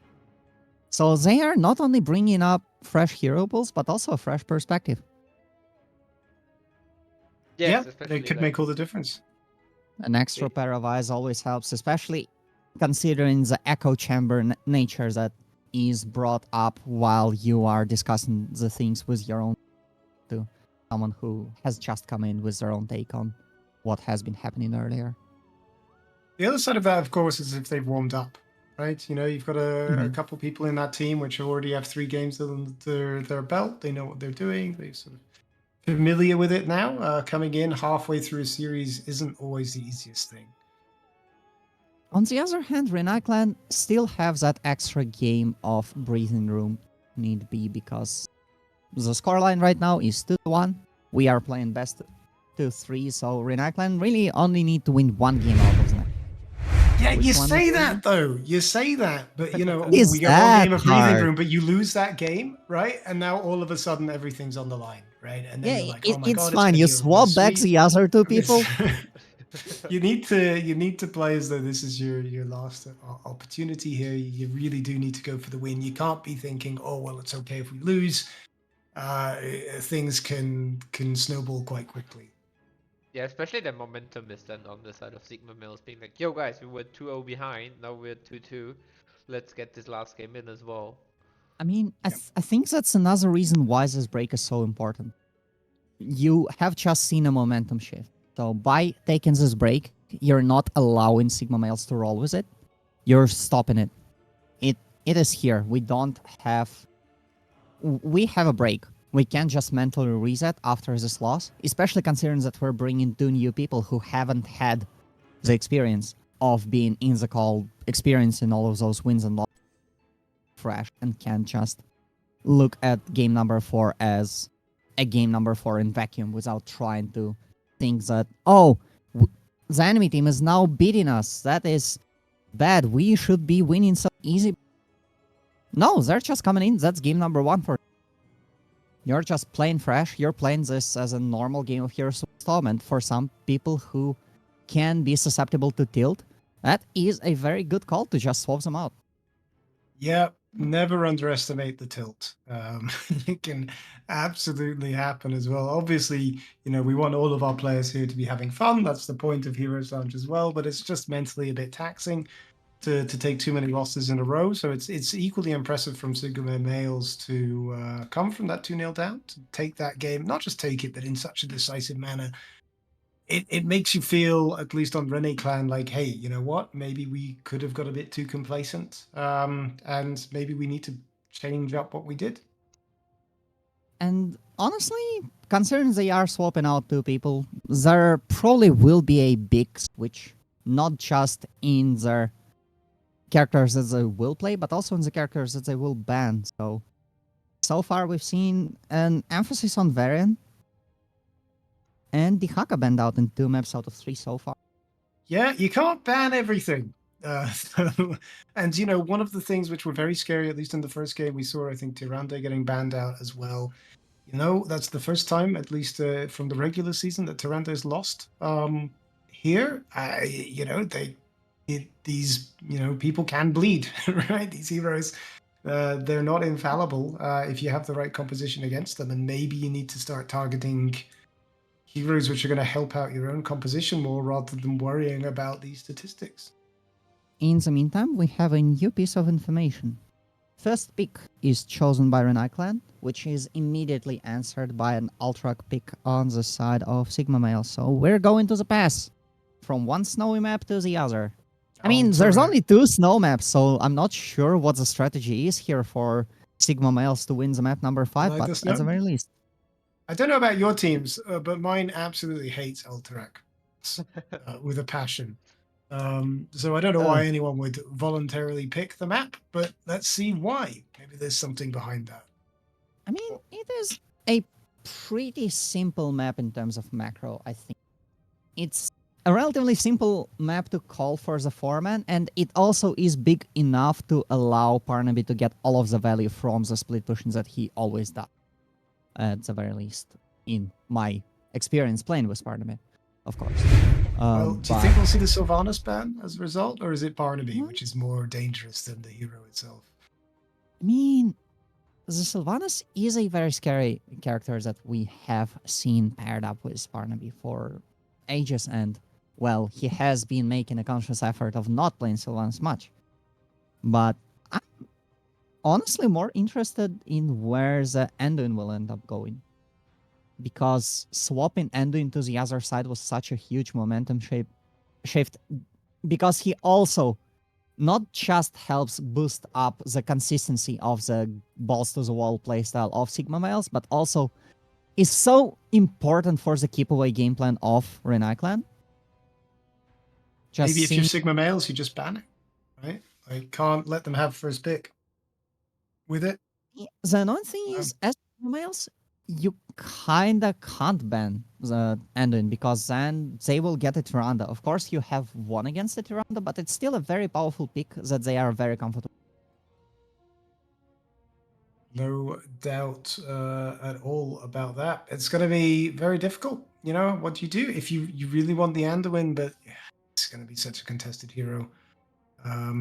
You also want to ban out the Tyrandes and the powerful heroes on the side of Renai as well. You don't want to be banning using one of your precious bans just to get rid of a hero that you really want to pick yourself. Yeah, I feel like on the side of Renai Clan, did see that first pick, especially to make sure they have this one pick at the beginning where they can secure whatever they want, and I have the feeling that Anduin is gonna be the one thing they will pick up. I would expect to see a variant in the Savannah spell on this map. Do you think they will give up the Dihaka ban? Yes. Or at least as a Daka player, I would not be too happy about playing on this map. Same as Sky Foundry, so not the biggest fan of it on this map. Interesting. Ultrac feels like such a big map. Surely a global would be useful. There's not that many cool bushes. Fair enough. Yeah, I was surprised about that, right? It looks like there would be more bushes on Eltrac than there actually are. So Too Can be a cold bit for difficult. grass, man. Just too cold. Too cold for grass. I mean, you could have steam vents or something, right? Like, I don't know. In Warcraft, Why not? You got geysers or something. It could be a thing. It could be a thing. You know what, Blizzard, go help me out here. And Help some out the bushes. hacker. Add some bushes onto Alterac Pass. We're off anyway. You know, we've seen the hackers a comfort pick anyway, regardless of the size of the map or the number of bushes. So always going to be at the back of both teams' minds. in the meantime, on the side of Sigma Males, Nubrak Jaina versus bans in game number 3. And do we think that those bans will shift, or do we predict them to be? I would expect them to be the same. I don't think the Hogger did so much that you really want to ban him. Usually Hogger is like one of the best heroes in Ultra Pass. But I didn't feel like last game he had so much impact that you were very scared of the Hogger. Because The Hawker while I'm not necessarily too surprised again about. I'm not necessarily too enthused about Sigma Males banning out Anduin from themselves. They have been banning Tyrande in the first 2 games. And, well, Ultra Pass is a map where the Owl actually becomes quite useful as a scouting tool, so maybe it gets brought back to the bench. There comes the Hacker ban again. Yeah, despite the lack of. Yep, here comes an Uberak. I think it's just after that first game, right? The cocoon was just too annoying. They're like, nope, we're not going to deal with that.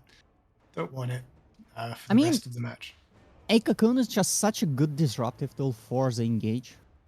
You do see someone going in, you cocoon them, and that's your flank gun. You can just focus on the actual fight, and after the actual fight ends, you go back and kill the flanker. Yeah, it's so powerful. But I like this from Renai Clan. They're not changing it up after that loss. Like, you know what? Our theory is sound here. We're taking the same bands as we used to as well. Sigma Males as well, keeping with the same band so far. We'll see if they switch it up for the second. I think they might. I mean, Chain and Tyrande both were banned as options from Sigma Males, and Jaina will be chosen yet again here, which I'm absolutely agreeing with. I think Jaina just has been nasty. And Well, well, there's the Anduin. here comes the ending. Yep. And I think also one thing to point out is that we no longer have the Tyrande player on the side of Renai Clan in this game right now, as they seem to have swapped this person out for this game. Yeah, Good but who the catch. hell cares about that? Nobody does that preparation in Division 5. Sylvanas first picked by Sigma Males, Diablo as a follow-up. I mean, now that they don't have to think about what healers are picking, they're probably picking Rhaegar, I presume. You can just go for the other characters, and if they really want to waste the third ban on the Rhaegar, well, more power to them, I suppose. Yeah, I mean, but you know, with the current meta in particular, Anduin and Rhaegar are the main choices, right? So a little bit risky. Could get punished for it, depending on whether or not they have a good backup support for this match. But I like the Diablo Sylvanas recognizing how powerful they were in that last game. There may not be very many bushes, but there are walls. And the Diablo play I thought was pretty sound last And time. this is actually a very interesting thing. This is the first game where Raynor was not picked as a range damage dealer for the Renai. Instead, we're going with Greymane. A little bit more explosive of a choice. I think it will benefit those very explosive fights from Sigma Males a little bit compared to the Raynor, who really wants to just stays there and keeps the fights going for as long as possible. Sigma Males really are not playing with that playstyle. So Greymane, I think for the fights that they will be having, I think Greymane a lot more from them compared to the Raynor. Yeah, especially because bullet into Diablo is a very big tool you're never allowed to underestimate. Just taking 35% away from his health immediately is a big chunk, and depending on which healer he gets and what backline, it is very scary. While I was trying to assemble my thought, we do have Johanna banned out Never from the left. change a running system. And well, The entire same draft from Sigma males, only the Anduin is missing, but that one has been picked up by Renai, so they need to look for a different healer this time. We're going to have a very good litmus test here for how impactful the Anduin is, because as you said, we've got exactly the same draft, just without the Anduin so far. I mean, that's good, right? It worked last game, at least 80% of it. Here comes the Gadlo. It's a one-man wrecking crew coming through. Love to see it. and the Garrosh as well. A pretty interesting set of picks. Also, Garrosh is a very annoying tool in Division 5 specifically because people always walk into him, but also against Sigma males, just a good peel tool for the rest of the team. Rhaegar, of course, getting picked last. I'm surprised he survived until that point. Apparently, Chankret is more annoying than the Tester in this comp, so that was a choice from Renai clan. I feel Any like opinions Junkrat- about the drafts we have? I feel like Junkrat provides more stall on the objective, that's why you want to get him removed. And, you know, Renai Clan obviously probably considered Rhaegar as a ban as well. They were probably okay with that. So if you're okay with the Rhaegar pick, you know that's coming. You don't need to waste a ban on it. Maybe ban something a bit more problematic.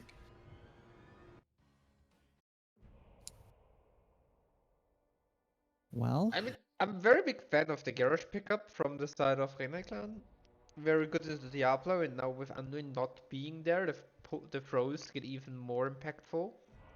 And Anduin is a follow-up, Kel'Thas is a follow-up, and Greyman for the damage. Gessler also could do a lot of work here, potentially with Gravel Bomb even, onto those immobile targets like Tassadar and Rhaegar. But let's see, as we are going into this game number 4. Absolutely. Let's break the silence. Do you want to introduce our teams this time, Yosh? let's go from the left. Renai clan, they've gone through some changes. Quite the 2 and 3, but they're still united under one goal to win one of the next, which could very well be this one. Koma is playing the Kel'Thas. GE Kuzia is playing on Greymane. Ibis is on the Anduin. Talia is picking up the Garrosh, and Ikals is playing the Gazlo this time around. And in the red corner, all going down the mid lane, we have Lizzie Ryan on the Tassadar, Maleficarius on the Rhaegar, Barnaby on the Sylvanas, Arnifus on the Sonya, and Hermit playing Diablo. I love this 2-1-2 spread from the side of Renai clan. Predicting that the Sylvanas team will attempt to cheese and just sending more people to the side lanes is a pretty interesting way to try and disrupt the potential attempt. However, no, Sigma males are not carrying in the slightest. They will run down mid. All mid, every day, all day. They've split off now, of course, and yeah, nothing too exciting happening in the middle at the beginning of the game. Wouldn't have expected it anyway with Sigma males getting the Diablo. They're not looking to fight so early on here. And the Texter as well, right? Yeah, Just- exactly. The wall is so annoying. In the meantime, Barnaby actually shows up to the camp right as it spawns, which ends up being slightly faster than the grain. So, just the knowledge of the timings, being able to pick it up as soon as possible, which you really want to be doing on Ultra Pass. You take this camp early, you take this camp often, you take this camp always if it's up. And Yeah, I mean- here we are.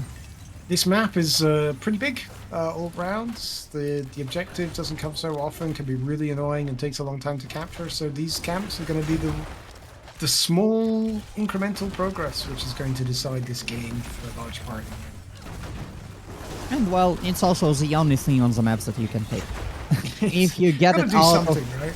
Ooh, that's a bomb on 2. However, my excitement is not warranted because there's no follow-up on the lightest.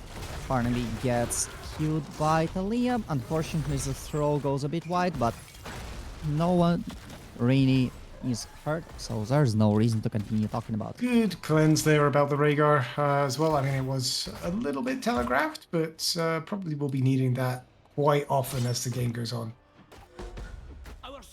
Let's see, the first objective spawns up top. Barnaby trying to trade, uses need to get up. Horse gets stunned, there's a throw, but Already will there used be the the wailing damage? people, and as Who's well, no going in? escape this time. There's a root! How did he So survive? How did he slippery. survive? What the hell happened there? The That kill is from- illegal. An illegal move by Barnaby to get out of that. I thought that was an easy kill, but all Pause the right, has to game, be pause the that. game. Gives the technical victory here. This is not Yeah, allowed. exactly. There's some cheating going on. Objective has spawned, and nobody really cares. That's going to be the case. Means the objective has spawned, in fact. That is being the siege camps, right? Yep, of course, the siege camps have spawned, and the siege camps are being caught by both teams at pretty much exactly the same time. I say that. Rhaegar's doing this very slowly. Ooh, What that's the hell is interesting. Because the timer doesn't actually start until you've taken and captured the camp. Whichever team gets it sooner does start it sooner next time around, potentially. It can snowball into you just being able to get a few more camps over your opponent. It's not the biggest thing in the world, and you shouldn't necessarily care about it in a Division 5 game, but it can very well matter at some point. Yeah, you know, those seconds can add up overall. The seconds which aren't adding up, of course, are the ones for the objective, which remains equal. Rhaegar's hoping to try and change that. It's going to take a while by himself. In the midline, in the meantime, Gazlo not letting Sylvanas get the black. Very important. There's a throw on. Diablo's in trouble course. here. Caught by 4 people. Is it going to be enough? Amazing wall to split the teams apart there. That saved Diablo easily. Unbelievable. Threading the needle between the two There's murder teams. on this one, or rather, not murder. The opposite of murder. They keep getting away with not murder. They This is- keep getting away with surviving. How That's- dare they? Yeah, that's the one. How dare they survive unmurder. in my death trap? Yeah, exactly. I mean, thrown so them. far Baron's we've there. got Malik 0 Darius kills is in going 5 in, minutes, and- but that could be changed as Rhaegar gets thrown into no man's land and gets out. Actually gets thrown behind the wall. I don't think it was the intention, Leah, but it ended up being surprisingly good for Renai clan, unfortunately. Not being able to capitalize on this one, but in theory, throwing someone behind the wall, if Tesser is a little bit too hasty on that one, is a very important move on the side of the gap. I mean, I don't think we're witnessing a Division 5 game at the moment. I mean, the level of play, they've been so reserved so far. They're that's doing like everything that they Division need to do here. We're almost at level 10 now with 0 kills on either on either team.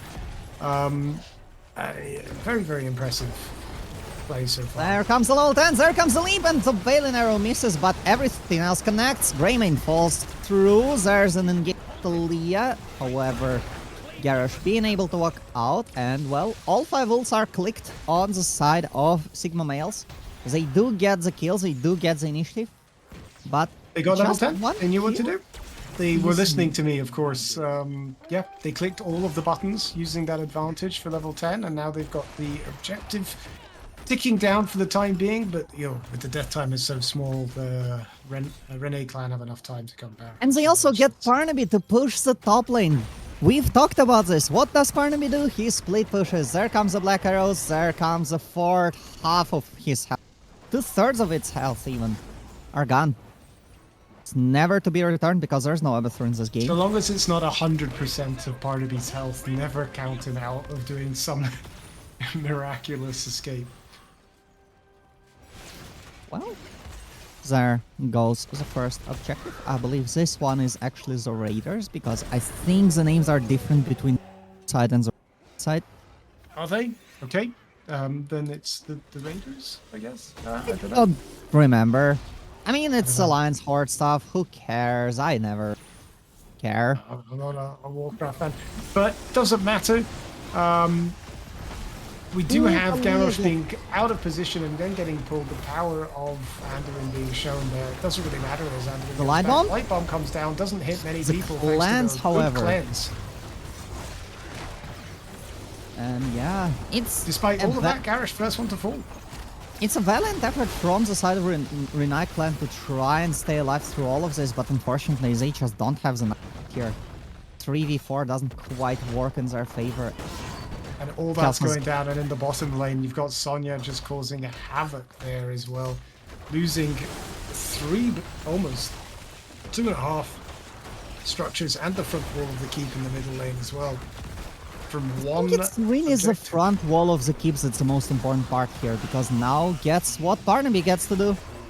He gets to split push with black arrows through the mid lane to get access to the keep. This is huge. However, Pain with the stacks on the Diablo, that at the very least a little bit of a consolation. I don't think he pays. No, I mean he doesn't respawn quickly, or at least he pays a bit, but not so much. It means Not that's pays for all. something, right? It still gives experience. Yeah, it's the experience, of course. I think he pays us some percentage, right? I can't remember. Either way, Anyway. we do have a very nice little way to break the momentum. Actually, two of those on this map. One of them is in the top, and the other one of them is currently being chonked down by Renai clan. Of course, Sigma males are not stupid. They understand where their opponents are, and they will try to trade for it. They are a lot slower than their opponents. Yeah, this is really late now. If you're Renai clan, I'm not sure if you have enough time. You might have enough time to do it, but they're not going immediately up there. They didn't realize that they had as much time as they did. A bit of a risk there from Sigma males. Not necessarily the right thing to be doing. I don't think they're necessarily in time to try and interrupt it. I'm gonna be honest with you, but Renai clan instead choose to go for a safer option and just set the waves for themselves. Just delete something from the bot lane, delete something from the mid lane, get the campers up, and well, get ready to defend the boss without worrying of Barnaby showing up with the wave and just chonking down your wall. Yeah, exactly. I mean, first boss on the side of Renai clan just been dealt with now, and it looks like all 5 members from Renai clan have decided to go, and it's a bit of an unfair fight against that boss. That will be taken down by the towers. Yep, there it goes. And now the 5 men of Renai clan are trying to see where it goes. Arnafas in the middle of 5 people doesn't actually go for an engage just yet. There come all of the stuns. Rhaegar is the first dead, Diablo is the second dead, Ibis is alone in the middle of 2 people, and of course Andon will fall. There's a silence that hits on Garrosh in a major way. He's not able to get past the Sonya towards Barnaby, so that will be a Oh, this is going to kill be a for tough you. one here by Sylvanas. Just about manages to survive the Pyroblast. I An don't- orange and A keeps Sylvanas away. Unfortunately, the Sylvanas eats the orange and continues to go in. There comes the Barnaby joins in, the Barnaby leaves, and, well, the actual fight is a 2 for 2. Yeah, Not I mean, it didn't look necessarily- good from the side of Sigma Bales, that ancestral healing having to be procced pretty early, too early in the fight in the end, probably because Rhaegar knew he was about to die anyway, trying to get something off. But if it was a couple seconds later, it would have been a lot more impactful. And, well, the camps are up. The camps must go down, at the very least, in the opinion of Lizzie Ryan. The 4-man is trying to get this timer to start yet again, and Maleficarius will actually manage to get it after Hermit eats a bullet. There comes the retake, and it's pretty swift. 11 seconds now on the clock. Level However, 16s, though, on the side of Sigma males here. But the Diablo is very, very low, very early on this fight, not able to go down as Kael'thas under pressure from the Sonya here. Here comes the Apocalypse proc, as does Light Bomb. None of them hit very many people, as well as Gazlos the first to fall, followed by Kael'thas, followed by Garrosh, and it's a 3 for 0. And honestly, this teamfight looked pretty clean to me because I saw how hard Kael'thas was peeled and that it was successful. But then I looked back at the front line and that's just dead. That is the power Look at of the Sigma size Male. of the wave in the middle lane. That is enormous. Now the core thing has been exposed. It likely will not matter too much in the current now because, as a feature of Ultra Pass, the more keeps are standing, the sturdier the core, so Sigma males really are trying to get at least one more keep before they really go for the core, before they can go for the core. And they might well be able to do that with the top and the bottom lane. Huge ancestral. Barnaby goes in. Barnaby gets stunned, I think, by the light bomb, but it doesn't matter much. Eagles falling very low, but low does not mean dead. The health bars are moving every which way, and yet no one's dead just yet. There comes the Raider. Sigma males need some time for Rhaegar to heal them all up. They're just a little bit lower than they are on the Renai clan. With the defender's advantage as well. Seems like Sigma males are stalling a bit on attacking. And, well, that does prove to be ample time for the Garrosh to move up top and defend the Raider here, saving the keep in the process as well. However, both of those keeps are very low now, and a stray drive-by from the Sylvanas will be enough to get them down. I mean, yeah, those are not the healthiest of keeps I've seen. Back in the day of Mule, that would have been the perfect opportunity for Mule to get value. Not today, though. Don't worry, Mule is still in the game, it's just that nobody seems to be picking Abathur while there's a better A hero to be picked. Yeah, exactly. Poor Abathur. Either way, Renai clan are trying to go for the boss. It's an interesting choice considering that the Gazlo is up in the top lane. Barnaby is going to face check the bush where Kuzya was trying to back, and there is a kill. A nice little cheeky play from the Greymane. It should work out for him. Well, such a shame there by Renai clan. They had somewhat the right idea, but now they've got Sigma males already with the kill up and the boss right there. Why not just take it? Available. And that boss is gonna go in a pretty dead keep, which does mean that Renai clan will likely end up only on one structure after that. Well, two structures, one of them being the... which is a little bit unfortunate. Actually, this boss can straight up go into the core considering that they already... Barnaby doesn't need to save the black arrows because they don't turn off the core itself. Huge pull there. Here comes a Gazlo combo as well, and the Pyroblast, but only onto the Diablo. Doesn't do much damage there. Everyone on the Sigma male seems to be getting quite low. Diablo goes down to 0. He'll be back in 2 seconds. It's the vital kill. There are so many circles in this team fight. I don't know what to say. Too many circles. The most important health bar, though, is that of the core, all the keeps are now gone. The boss itself is not enough, only enough to get it to half health. And there's also a feature on this map. Half health means nothing if you can't finish it The off. core does regen back to full. However, Sigma males have a backup plan. As in, remember how I said how there are two ways to break momentum? One at the top and one in the bottom? Well, the one in the top is currently standing at, well, about a fifth of its health. And I'm getting a request here from... Oh, we've got an engage. Go ahead. Not here to stop it. There's a jump, there's a gravel bomb, there's a lot of people flying every which way. However, it's the health bars on Renai clans that give way first. A lot of damage is put into Hermit, however, just nothing is able to kill them. Another wall stops Koma and Ibis from disengaging, and I'm pretty sure we are moving in. Because if the Greymane manages to pull off a 1v5 in this scenario, give him a medal, straight up. He deserves this. Yeah, definitely as well. Someone's asking from the stat lines on this game as well. I'm sure we'll show them to you soon enough. As well as Greymane trying to do trying to pull off the miracle, down to 10 health, gets killed by the Winions as well, and that is going to be the core falling for game 4. We're going to game 5. I mean, to be fair, I said he would be winning the 1v5. I was not expecting the 1v20 against the wave. Yeah, exactly. Again, it seems like that composition is just exactly what Sigma males love. Didn't need the Anduin this time. as we see the statistics there, Tassadar doing the Lord's work. Their huge amount of damage on him, highest of the match so far. Very, very impressive. I mean, Tassadar, Sonya, and Sylvanas all managed to stay alive the entire game. If both of your backliners, if both of your backline damage dealers don't die during the game, then the enemy team has probably done something wrong. And here, unfortunately, Renai clan were just not able to find the teamfights. Yeah, no, it's been difficult for them. These last 2 games, it's almost been a different team. I'm not sure whether or not it's just the heroes that they're picking or the heroes that Sigma males are picking, but they just seem to be in the zone.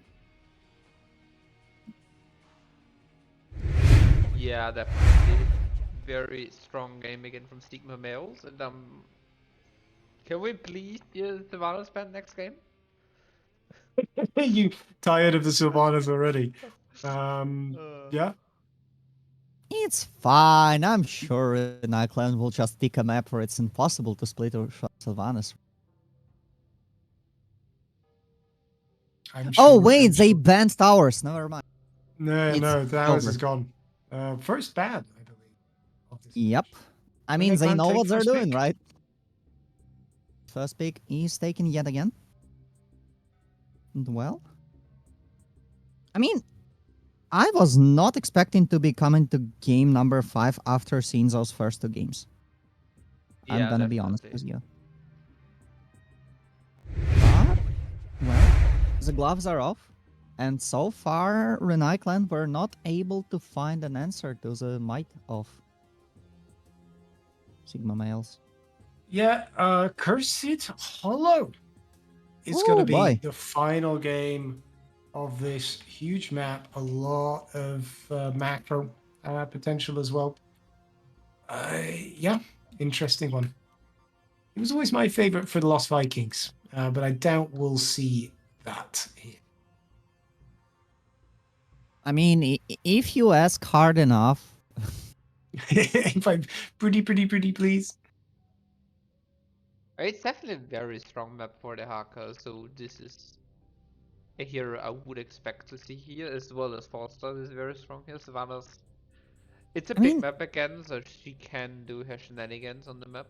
So. And now we are in a position where Renai clan don't have enough bans. Because you need to ban the Haka, you need to ban Sylvanas, and you need to ban Apvarian. Or at the very least, they think they need to ban Apvarian because he has been banned the entire series so far. Which, honestly, considering the game plan of Sigma males, I'm not necessarily too against that theory, but you're running out of ban slots very quickly. Yeah, you only have 2 before the first picking phase, and then you've got 1 more later on. But by this time, those heroes usually have been picked up already. But for now, let's see. Curse solo it is. Yeah. There is a really funny opportunity to pick Sylvanas on the first pick. Just deny that, leave them the Anduin, and try to play from. I'm not sure if Renai clan have a there, but would be interesting.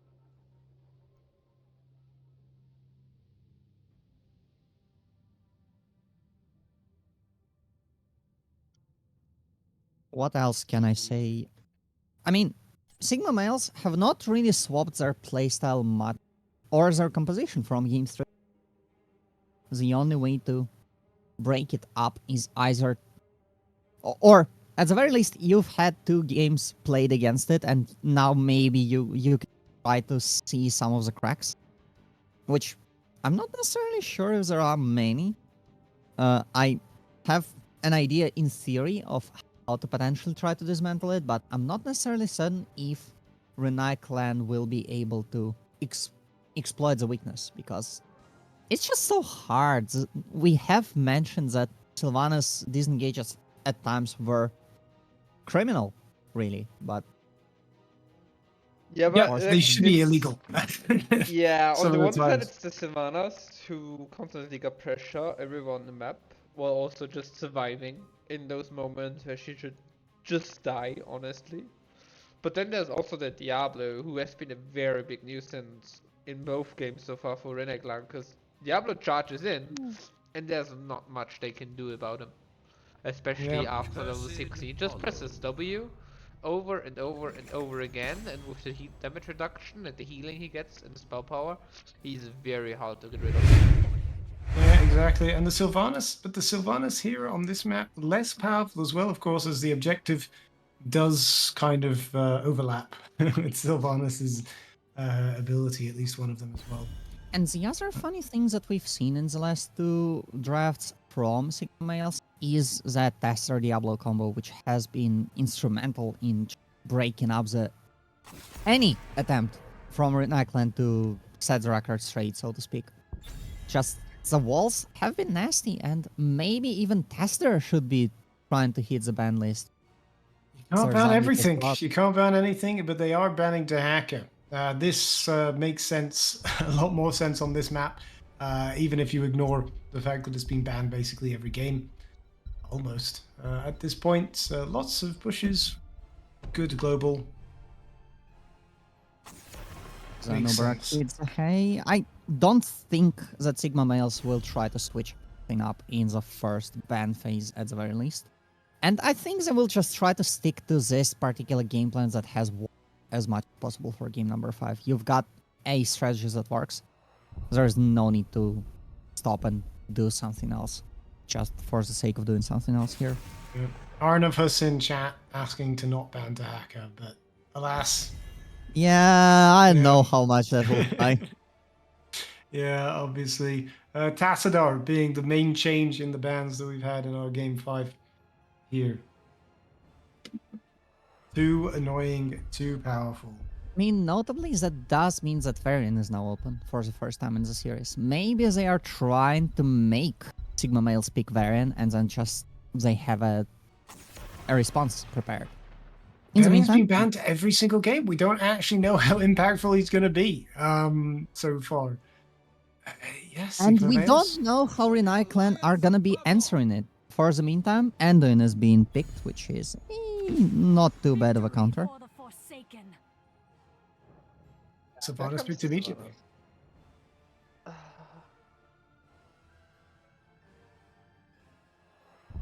Righty, but what will they pair it up with? Will this just be the Rhaegar?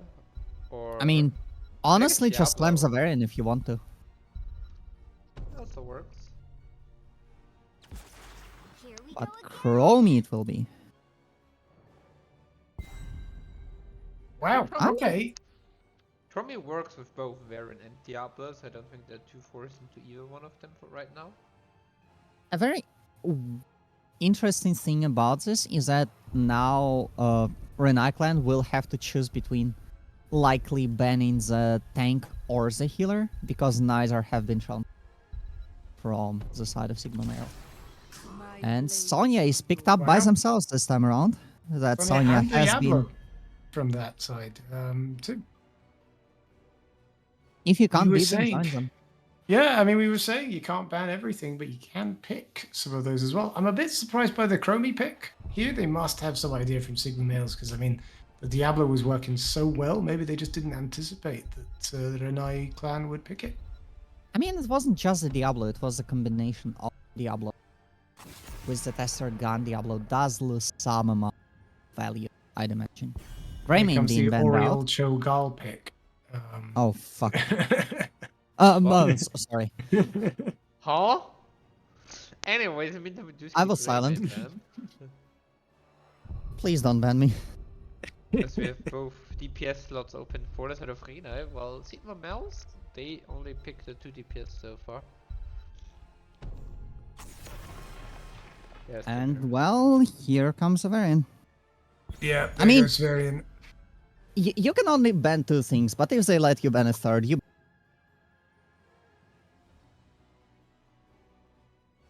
You're out for me. We'll never know same. what Yosh wanted to say at the end of that. You never know, and then silence. I guess we will never know either. I mean, you only get to ban 2 things, but if they let you ban a third thing, you ban the... Rhaegar Blaze picked up. The tank choice still up in the air, which does suggest that maybe there's something wild coming through. Yeah, but what do you pick? That's wild. All right, here. I mean, Johanna's still up. It's pretty decent, right? Got the range to be able to interrupt. Good front line. It's Arthas safe. question mark? Running back? Arthas just didn't have the power in, what was it, the second or third Yep. game? Second. The Second, wait is yeah. over. Ooh, But Gul'dan Arthas and looks much Cassia. better. Arthas looks much better this game, to be honest, compared to the compared to game 2 where he was played. But there's also Murden as an option in Johanna. Yeah, Murden played game 1, wasn't it? As well. Johanna, in the end. This is wild. I'd maybe expect people to choose and swap one of the damage dealers in the lineup, but go for both. And well, Gul'dan and Cassia, I think I can understand the thought behind Cassia here, trying to follow up on the engages, but this is not feeling too This is not feeling too good to me. I mean, you know, I'm very impressed by both teams here. You know, they know this is the last game of the series. It's the last game of Division 5, and they've switched it up completely here. Love to see it. Not trying with what they know works. I mean, obviously some was picked out, but it's very difficult to predict what's going to happen now. Speaking of Yeah, predictions, the betting should be open for map number 5, which is going to be our last map. So choose wisely who will 5 in the meantime, Yeah, as I we are. especially like that Renai now picked aggressive tools on their side with the Diablo charge, with the Sonya leap in, and with Light Bomb to enhance it even more. So let's see how this goes in this game number 5. Absolutely. Game number 5, last game of the season, for Division 5, as well as on the blue corner. 5, 4. As Renai Clan 2-2, we have Koma on Gul'dan, Ibis on Diablo, Gek Yisua on the Cassia, Talia on Anduin, and Telts on Sonya. And on the right, trying to accomplish the reverse of their dreams, we do have Lisa, Chromie, Maleficarius on Rhaegar, Parnaby on the Sylvanas Hoss. Hermit is playing the Johanna, and Arnafas is on the Blaze, as Sigma males are trying to get their victory here. I mean, both teams trying to win this match overall. Momentum definitely on the side of Sigma males as they all go down the middle lane again as before splitting off. And Renai Clan wanted to split from the get-go. Sylvanas. Actually, the Sonya wasn't shown yet, and here comes the... Unfortunately, the E is so powerful. This is not legal. Actually, hold up. Don't you have the power to just ban this outright? Ban what? The Sylvanas doing this. Sylvanas? I mean, I can just ban Parnaby if you like. Just straight out mid-match. I don't think you will forgive me for suggesting that. No, I think, yeah, I mean, I basically work a little bit as the royal family at this point. If I use too much of my power, then people are going to usurp me. I think you just got to admire Barnaby's Sylvanas just really doing extremely well within these last 3 games. And one emerging trend from those games has just been how much faster and cleaner Sigma males are with the camps. Look at that. Picking up both of them while their opponent just has the Bruiser camp, and also have picked up the Bruiser camp slightly later than their opponents. So Sigma males getting all of the map cleaned out in no time, as is befitting for a Division, 5 team. Yeah, I mean, they've come into their own, right, in these last 2 games, and we'll see about in this 3rd one as well. I would have never thought that we would be here in this 5th game after the first 2. It looked so dominant, and yeah, Sigma males really turned it around. Ooh, Barnaby trying to trade in the offlane and actually manages to get it. Sonya being first death of the game. Arnov was It was pretty close, though. Trying to invade the siege camp to deny it, but no, unfortunately the rest of Renai clan show up and the Blaze is forced to move back. Yeah, very difficult time to lose a hero, but it looks like Sonya's going to be back in time for the first tribute. However, that does mean that the siege camp is able to get the tower in the bot lane, which isn't much, but it is honest work, and everything that helps Barnaby just split push it down more and more and more helps. But the easy camp being in the well, with the tribute being in the bottom lane means that Blaze needs to be stuck in the top lane trying to deal with the easy camp, which just goes that side on the blue.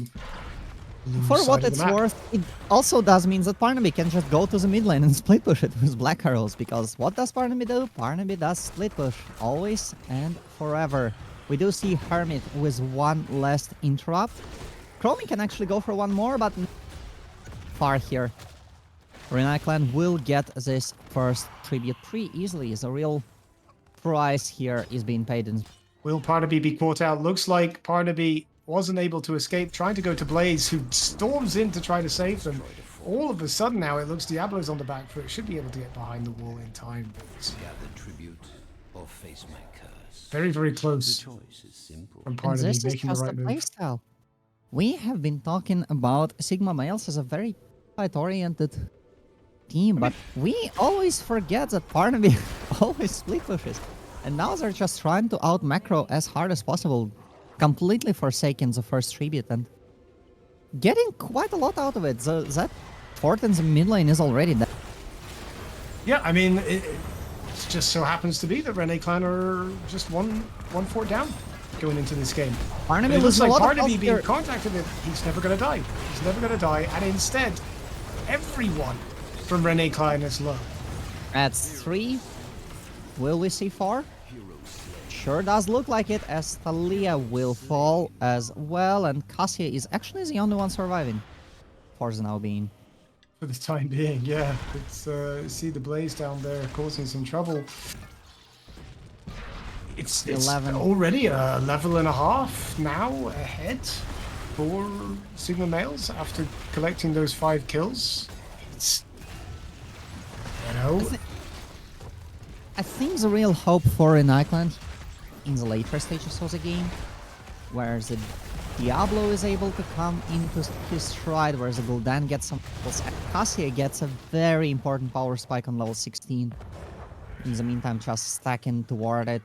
There's 15 on the Thunderstroke. you do need to get to level 16. Though. You do need to survive until level 16, that's the biggest issue here. However, Sigma Males not actually looking to look at the boss of their opponents, which is the choice that Renai clan will go for.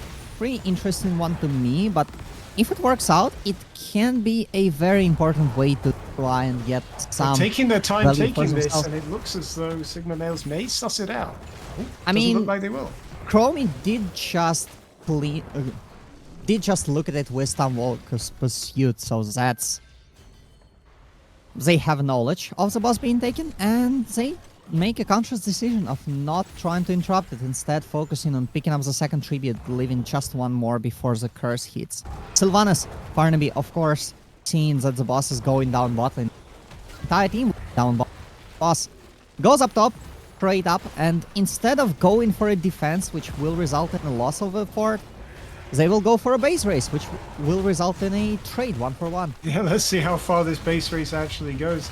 I think just, you know, Renai clan just took too long to take that boss. I think they were planning on taking the boss and using that to distract Sigma Males to collect the second tribute, but they just didn't have the time to do it in the end. And you know what's the scariest part?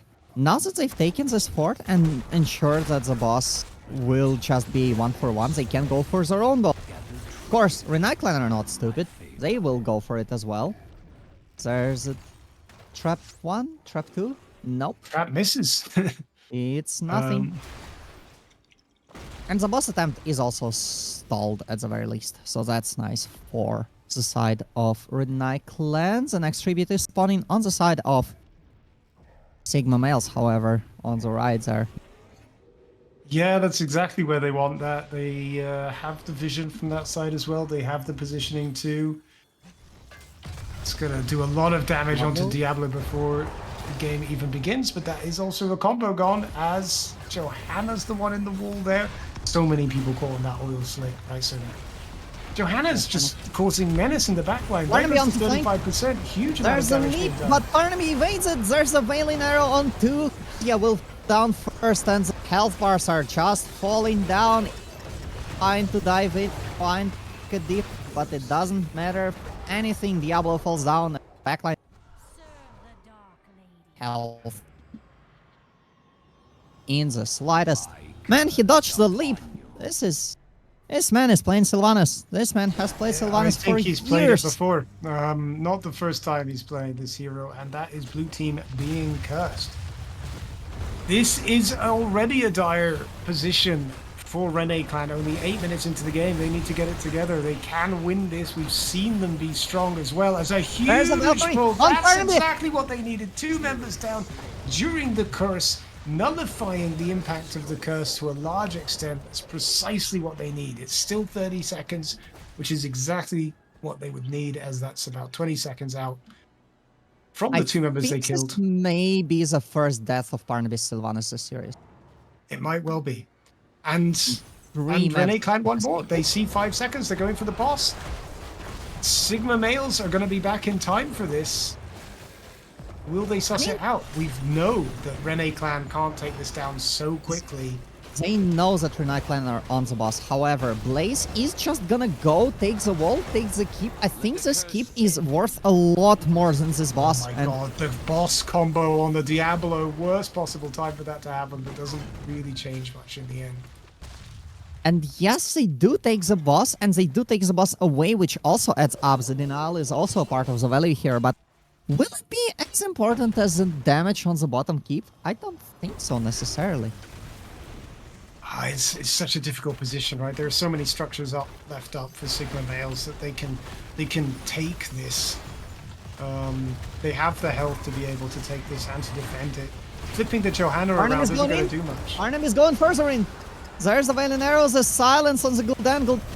Gul'dan gets the Horrify off, but it doesn't matter for anything. Kuzia not having any health, and with the backliners dead, there's no damage to be done for the rest of this fight. You don't even need to defend the boss. It will kill the fort and die. You don't care about the fort because you can already go for keeps. You can pick up Fort 2 keeps off survived. of this fight. As well. Oh, It didn't even matter. the boss is a Yeah. paid actor. I refuse. Exactly. I mean, this is going to be the first keep down at the 10.5 minute mark. Not going to be game just yet, you would imagine, but yeah, on the back foot here. Renai clan trying to avoid a reverse sweep, fighting for their lives. No one would have expected that going into game 3, but here we are. And they just can't deal with the pressure. The pressure on both the front line and the back line. It seems like the back line is doing fine, but then the front line is dying, and vice versa.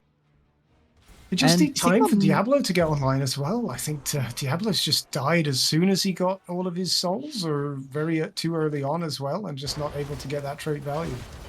And Sigma males are just so good at just applying pressure, at driving the wedge in between the Diablo and the rest of the team. Shall we see And who gathers Renai the clan, so tribute far, this time? weren't able to come up with a good response. The only response they were able to get away with is during the curse, and even then the damage has been already. Yeah, level 16 down as well. Probably not the best idea unless you get a really good engage to go in here. And you don't even need the tribute because Yeah. they need to pick up 3 more. So you can give up this one, and you can farm for that level 16. You really need that level 16 because Cassia's damage comes online at it. Because there's just a This lot is of... really, really good by Sigma males here. Noticing the level 16, noticing they have that, trying to put more pressure on, capturing the boss. It looks like Renai clan will see this, but it'll be too late. Yeah, but you don't need to take this fight, because you can't really take this fight. We do see that Sonya is back in. I think I would have much preferred Sonya to pick up this fort at the very least, so you have Gather 16. tribute. And I think you also get 16 with this fort. Unfortunately here, a little bit of mistiming does mean that they still get 16, but a little bit later than they wanted. Barnaby goes in, Barnaby goes out. There's the light bombs, there's leap, but it doesn't quite connect with the one person they want to be killing. The bunker saves the blaze, and the damage comes through. Sonya's dead already. Half health, coma, not feeling healthy the slightest. War Matron doesn't quite work because Fent gets cancelled during the channel. And again, do we see- got 3 members down and the boss going on core. Are they going to try and finish it here? It could happen. All they have is Cassia and Anduin here to defend the fort. Ooh, Cassia wins the 1v1, but it doesn't matter really, I think. Yeah, it doesn't matter too much. The core is starting to take damage now. This could be it. This could be the end of the game. A very quick Cursed Hollow. If they can't defend this, and it doesn't look like they will be able to do. 20%, 15, 10. That is it. That is And GG. Done it. They have done it. Sigma Unbelievable Males turnaround. with a reverse sweep off the back of the Sylvanas. Win Division 5. Who would have What seen is that that? coming? What a reverse sweep there. Huge congratulations to Sigma Males. I'm assuming we'll have a chance to talk to them and find out about that. You know, congratulations or commiserations to Renai clan as well. Difficult to get this far and fall at the last hurdle, but they absolutely showed why they deserve to be in these finals. Huge showing from them. Just once that Sylvanas got going, it was a huge play from Parnaby. The rest of the team as well backing that up, allowing those split pushing, and it was too much.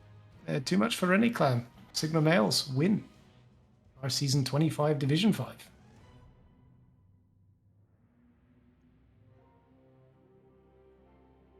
Well, there may or may not be an interview. Anything I'm ready to be the interpreter of sorts. But yeah, unfortunately for an iClan, they if they will be want left to. biting the dust. See if we can get them in for an interview. If they want to chat, of course, no pressure either way. Up to them. I mean, Let's see. if anything, we don't need to wait for Petman again. So he Yeah, can... exactly, right? I'm already here. I am prepared. I know what happened. Yeah, I mean, the main thing that I'd like to know is sort of what they were thinking going into that third game. And what they think made the difference. Because it was a different team, first 2 games and last 3 games. Yeah. Entirely different way in which they were playing. Well, the whole team is waiting in the interview room, so... Jump in. Get them in here. Long time no see, guys, huh? Hi. Welcome Hey, and guys. congratulations to winning Division 5 of Season 25 from Heroes Lounge. And before we go into the regular interview stuff, we have Petman aka Cosmic here to also tell you about what you won. Well, I mean, normally, right, you have to call me in for this, but I actually was commentating on this game. The first He time was here the I'm whole time! commentating on that. So you were the proud people that I was able to cast first.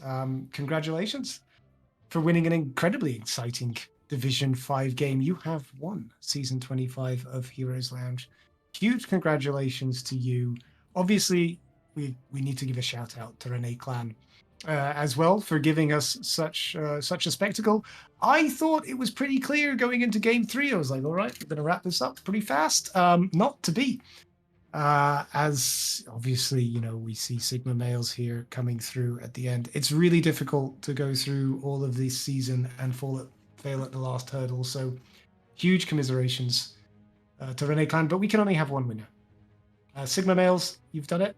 You've done the reverse sweep, which was necessary in order to win this season. Congratulations to you. You must be feeling pretty happy right now.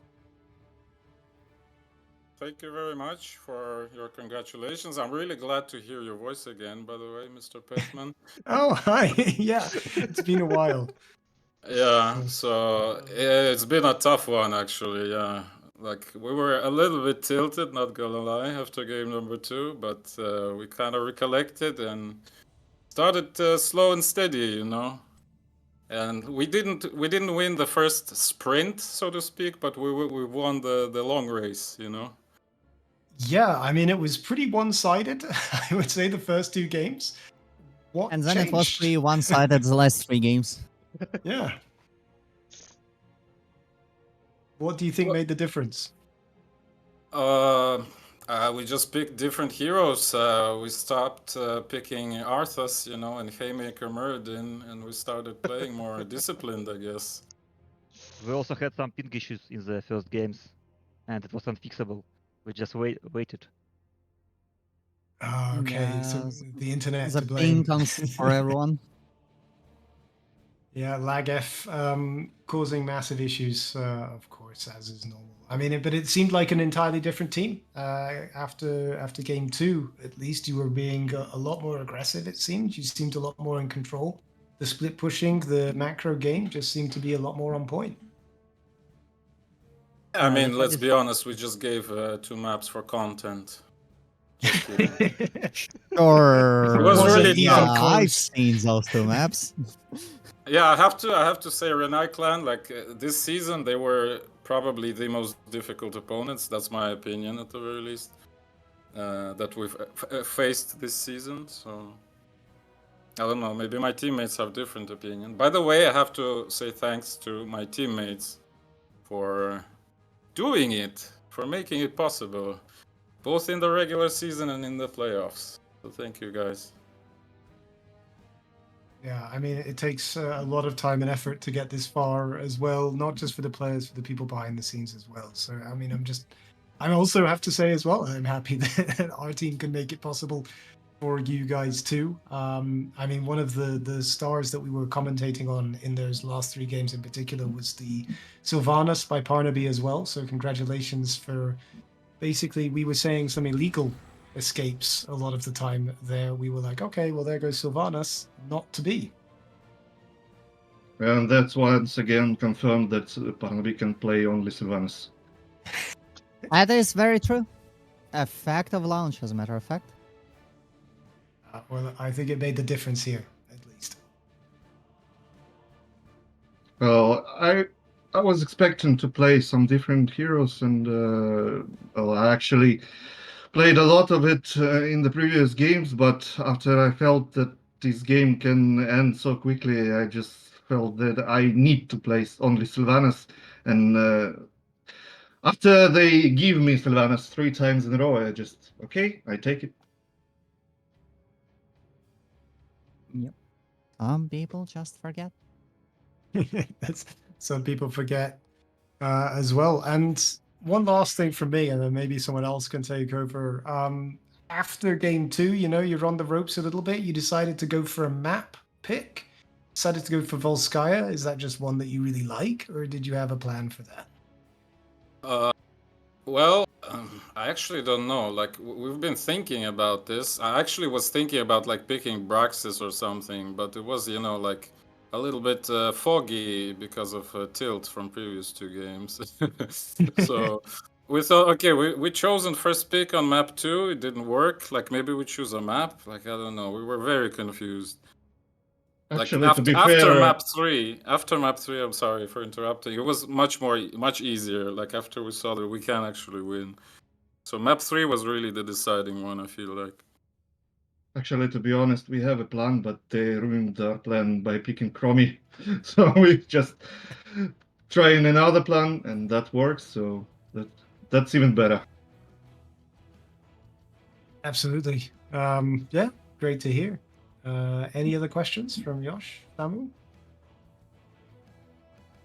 I mean, not necessarily, I think. I think we're just overwhelmed by what we just saw. Surely I'll I come up with a mean- question I mean, eventually, Yosh will right? always come up with something if we give him enough time. Okay, all right. Well, before that, Guys, no. what's your favorite cuddle? Just joking. No, huge congratulations again to you, Sigma Males. Massive deal, winning Division 5. I hope you've had fun in Season 25. Hope to see you in Season 26. Actually, yeah, Sign I up, came sign up with a out. question. Let's go. Oh, How no, much okay. easier is it to win games without me on your team? There's still me Darn playing it. only Sylvanas, so it's not easier. Fair enough. All right, then. All Yeah, right. fantastic. Any shoutouts you guys want to do before we head off into the evening? Well, I would like to say thanks to Heroes Lounge team once again for making this tournament possible. I think it's really awesome. I love playing it, I love casting it, so keep up the good work. And as I've already said, but it's worth repeating again, shout out to my team. You were doing really good this season. I'm really proud of you guys. And big thanks to Renai Clan for giving us probably the most difficult competition we've faced this season. No offense to other teams, but I mean, that's a grand finals, right? So, yeah. And what a grand that would finals be it my was.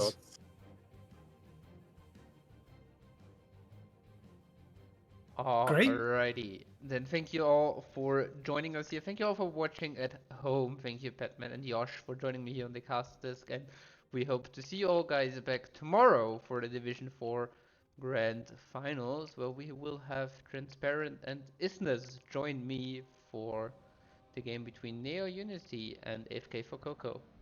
Bye! And we hope to see you in the season 26 because the signups are open now. Come on, That's you it. need to do the shill in That's the it. end. Come on, Samu. All right, then. Sign up. Thank you very much. And hope to see you in season 26.